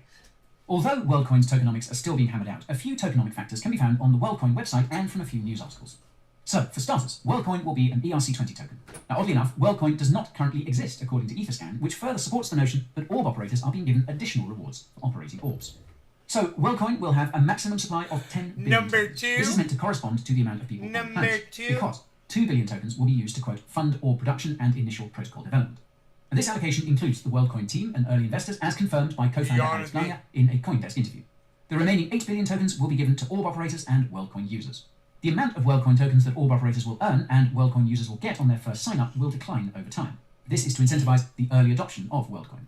Now, obviously, we can't do any in-depth price analysis since the WorldCoin token isn't here yet, but I reckon it's reasonable to assume that it won't perform very well. This is because everyone will sell their WorldCoin as soon as they can, especially if the price is right. Now, WorldCoin is aware of this, which is why Alex told TechCrunch that, quote, they will make efforts to ensure users can't immediately liquidate the entirety of their sign-up reward as WorldCoin scales. Dude, I its told you Bitcoin was going to drop 61.5. It did another Head and Shoulders, man. It was that simple. It did another Head and Shoulders. I knew it was going to drop. Look, the Head and Shoulders is right here. Here's the head. Here's the head. And here's the two shoulders. Almost identical. And boom. And I told you guys it's going to drop. And boom, it fucking dropped. Right when I said it was gonna. It went all the way down to 61.4, guys. It's way down. It's not near the 24-hour low, which is 60,354. It's about $1,000 above that. It's in a nice spot. It's doing good, considering. But I just want to point out to you guys that I nailed this shit again. Work and utility. This suggests that there will be vesting schedules for various WorldCoin token holders, which is certainly good news. The key tokenomic factor to look for once WorldCoin goes live is a strong demand driver for the WorldCoin token, which will push up its price. Now, you can learn about the other tokenomic factors to be on the lookout for by using the link up there in the top right. In terms of when we will see WorldCoin go live, the answer seems to be early 2022. Besides that, WorldCoin doesn't have much of a roadmap. The only outstanding milestones I could find are the release of the WorldCoin wallet and the creation of software development kits to build WorldCoin-related decentralized applications. The WorldCoin team is also planning on building bridges between other Layer 2s on Ethereum, as well as other smart contract cryptocurrencies like Solana and Polkadot. Interestingly, the WorldCoin website notes that WorldCoin's upcoming milestones will be made in accordance with credible neutrality. Now, credible neutrality was detailed in a blog post by Ethereum founder Vitalik Buterin back in January 2020, and it's a good read if you have the time, and it can be summarized as how a cryptocurrency blockchain can be made to be as neutral as possible. Dude, that fucker is a goddamn genius. You realize where he came from and what he did, and you hear his fucking story, man, how young he is and what he's done. Dude, that's the guy that fucking created Ethereum, man. I mean, all those people are out there, oh man, I'd love to find out fucking who Satoshi Nakamoto is. Oh my god, Satoshi. Dude, I got the next best thing right there, bro. He's your man. You know? Get inside that motherfucker's brain. Dude, Ethereum, what he did with Ethereum is insane, man. He took blockchain to a whole new level, man. That kid. I wonder how old he is. Go figure. WorldCoin's commitment to credible neutrality is certainly a good sign, given the fact that the project is hoping to onboard the world's population, which is incredibly diverse in every sense of the word. However, there's no denying that WorldCoin has some seriously dystopian undertones, and it looks like some of these are already in play today. Although the WorldCoin website does have dystopian overtones. Did you catch that? Oops, there's a red flag. A whole page dedicated to privacy, there is a subtle subtitle which directs to WorldCoin's current privacy policy, which can't be accessed from anywhere else on the site. This privacy policy essentially states that WorldCoin is collecting as much biometric data as it possibly can about the people who are gazing into its orbs during the field testing stage. This is because WorldCoin needs to train its orbs to accurately identify irises regardless of the person's race, age, gender, ethnicity, eye size, etc. All orb data is being sent to the Tools for Humanity Corporation, which is only mentioned on this page, by the way, and it is the party to contact if you want to delete your data. Orb data collection will continue until early 2022 when the field testing stage is complete, by which point they will have scanned at least a few million eyes. There is, of course, no shortage of concerns to be had about WorldCoin, and the one that's uppermost in my mind comes from a tweet by WorldCoin co-founder Max Novenstern. As you can see, it's an image of a text message, presumably sent to Max from someone else. The highlighted sentence reads, quote, "Kids in Kenya and Chile are the ones driving this." Now, this suggests to me that most of the people gazing into WorldCoin's orbs are children, and this raises an almost endless list of ethical concerns around consent. Now, if this is true, it's likely a byproduct of the fact that it's in the interest of orb operators to manufacture consent as much as they can, because they are rewarded for every eye they scan. Going into details about stuff like privacy, data use, token vesting schedules, or even the practicality of cashing out when the payday comes would negatively affect their bottom line, so why bring it up at all?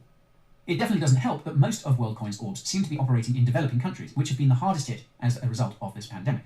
This gives even more economic incentive for orb operators to omit important information, and makes the average person in those countries that much more likely to gaze into the orb regardless of the implications. Again, WorldCoin has access to all these people's biometric information until early 2022, and though WorldCoin notes that, quote, it will never be our business to sell your personal data, they could be pressured into providing this data to the governments of the countries in which they operate. After all, the biometric data that WorldCoin is collecting is insanely valuable, especially in countries with an absence of formal documentation or a penchant for totalitarianism. Never mind the fact that the WorldCoin quote I just told you doesn't rule out the possibility that this data could in fact be sold. It's safe to say that there are safer ways to do decentralized digital identity, and you can learn more about those by watching my video about cryptocurrency governance, and that is, of course, in the top right. Now, to wrap things up, I want to take a second to tackle the main motivation behind the WorldCoin project itself, universal basic income. UBI sounds amazing on paper, but I would argue that the pandemic has proved that it doesn't work very well in practice. While it's true that there were many people who used their stimmy money to stay financially afloat, it sounds like there were even more who spent theirs on other stuff instead. According to research by the Bank of America, a lot of that stimmy money handed out in the United States was spent on athletic. I can't believe he's talking about this. And I can't believe he's giving his opinion about universal basic income. He's fucking bashing it, dude. Let's hear what he's going to say. I'm going to slow him down to normal speed. You guys let Guy over there at Coin Bureau know that I told you about him. And please subscribe to his channel. Make sure you sign up for notifications. And also follow Coin Bureau on @Twitter. @Coin Bureau. And he's Coin Bureau also on YouTube. And follow all of his shit, man. He offers a lot more than just that. He's got a great email newsletter that I subscribe to. And you guys can subscribe to that newsletter too. It's free. Footwear and apparel. This made big clothing brands billions of dollars, and I would say that's not a coincidence. There's a simple reason why so many of the world's wealthiest people are in favor of UBI. They know where that money will flow when it's redistributed. It will be spent at Walmart, it will be spent at Amazon, it will be spent at Apple, and any money that's not spent will be stored at a bank where it can be lent out and invested behind the scenes on Wall Street. And not only that, but the rich know that the money used to pay for this UBI won't come from them. It will come either from the Fed or from taxes, which they can avoid, and the middle class will subsequently foot the bill. Put simply, the practical outcome of UBI is that the average person ends up giving money to the mega corporations twice. Once through their own purchases from those corporations, and again when their tax money is given to someone else who will inevitably spend that money at the same corporate outlet. Now, to be fair though, this risk is something that WorldCoin also seems to be aware of. It's made no promises as part of its project and emphasizes that it's essentially nothing more Yeah, he's got than one an out there, experiment. subscribers. Yeah, Quote, he's huge. Nothing like this has ever been done before, and the outcome is uncertain. But we are obsessed with the idea that technology can let us do something collectively that even governments have not been able to. He's got a very hairy Increase chest. individual empowerment and equality of I opportunity. didn't know that, on but a now I global can see scale. it, man. It's coming out from This his shirt. is an experiment I'm 100% on board with, but it's definitely not one that's worth my eye. I suppose we'll have to wait and see what WorldCoin has in store. That's all I've got to say Dude, about I gotta say, he puts up for his B-roll sometimes. He puts some shit up on his B-roll, and I was like, oh my god, I can't believe he used that. Some of the references, I was like, right on, like, obscure shit, you know? I was like, I'm so glad he fucking used that. But yeah, man, check out Guy at Coin Bureau, everybody. I hope you all enjoyed tonight's show. I know I did, and I will see you guys tomorrow morning, okay? Love you guys. Hope you had fun. It was a 3-hour show.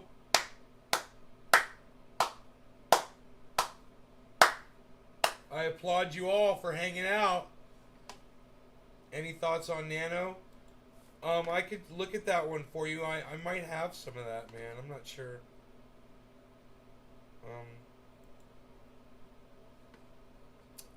Nano. Let's see. I want to get over there to CoinMarketCap.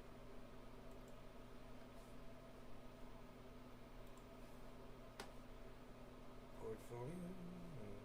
Nano. Nano. Nano. Let's take a look at Nano.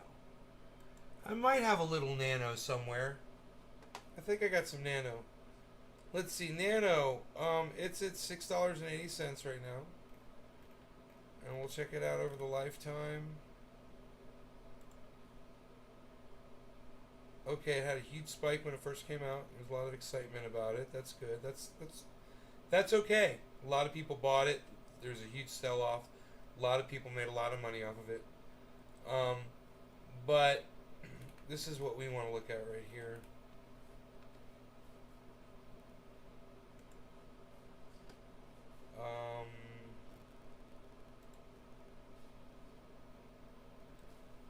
So we've got peaks here of just $6.16.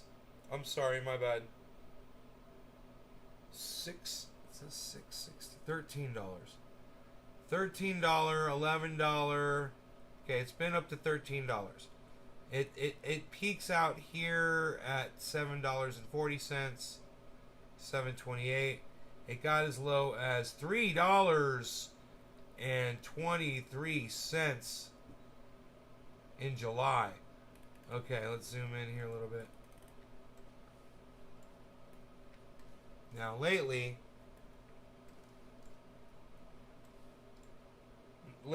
it's been bopping along at $5, and it just shot up. Look, I would hope that that's going to come back down, to try to purchase. I would not get it there. This is the first one, you guys. This is the first one that I think that I said, do not purchase this one right now. I think I might hold some Nano. Right now I've got CoinMarketCap up right now, so I can literally just check and find out if I've got some. If I recorded it. Let me see if I have any. It just seems familiar for some reason.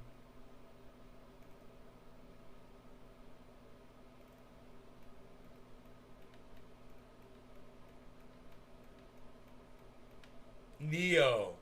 That might be what I was thinking of. Oh, I do have Tezos. Nano. I got some Nano. I got Nano way more expensive. Holy shit, I bought Nano way more expensive than right now. So if I was going to buy Nano for me, I was saying don't buy Nano. Dude, for me, I could fucking buy Nano. But I wouldn't tell anybody else to do it. I bought it.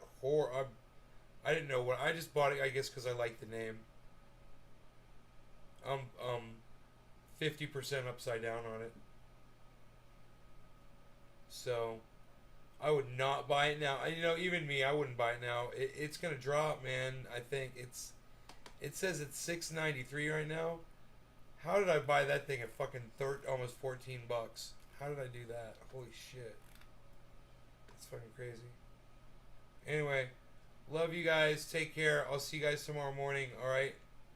Hope you enjoyed the 3 hours. Bye now.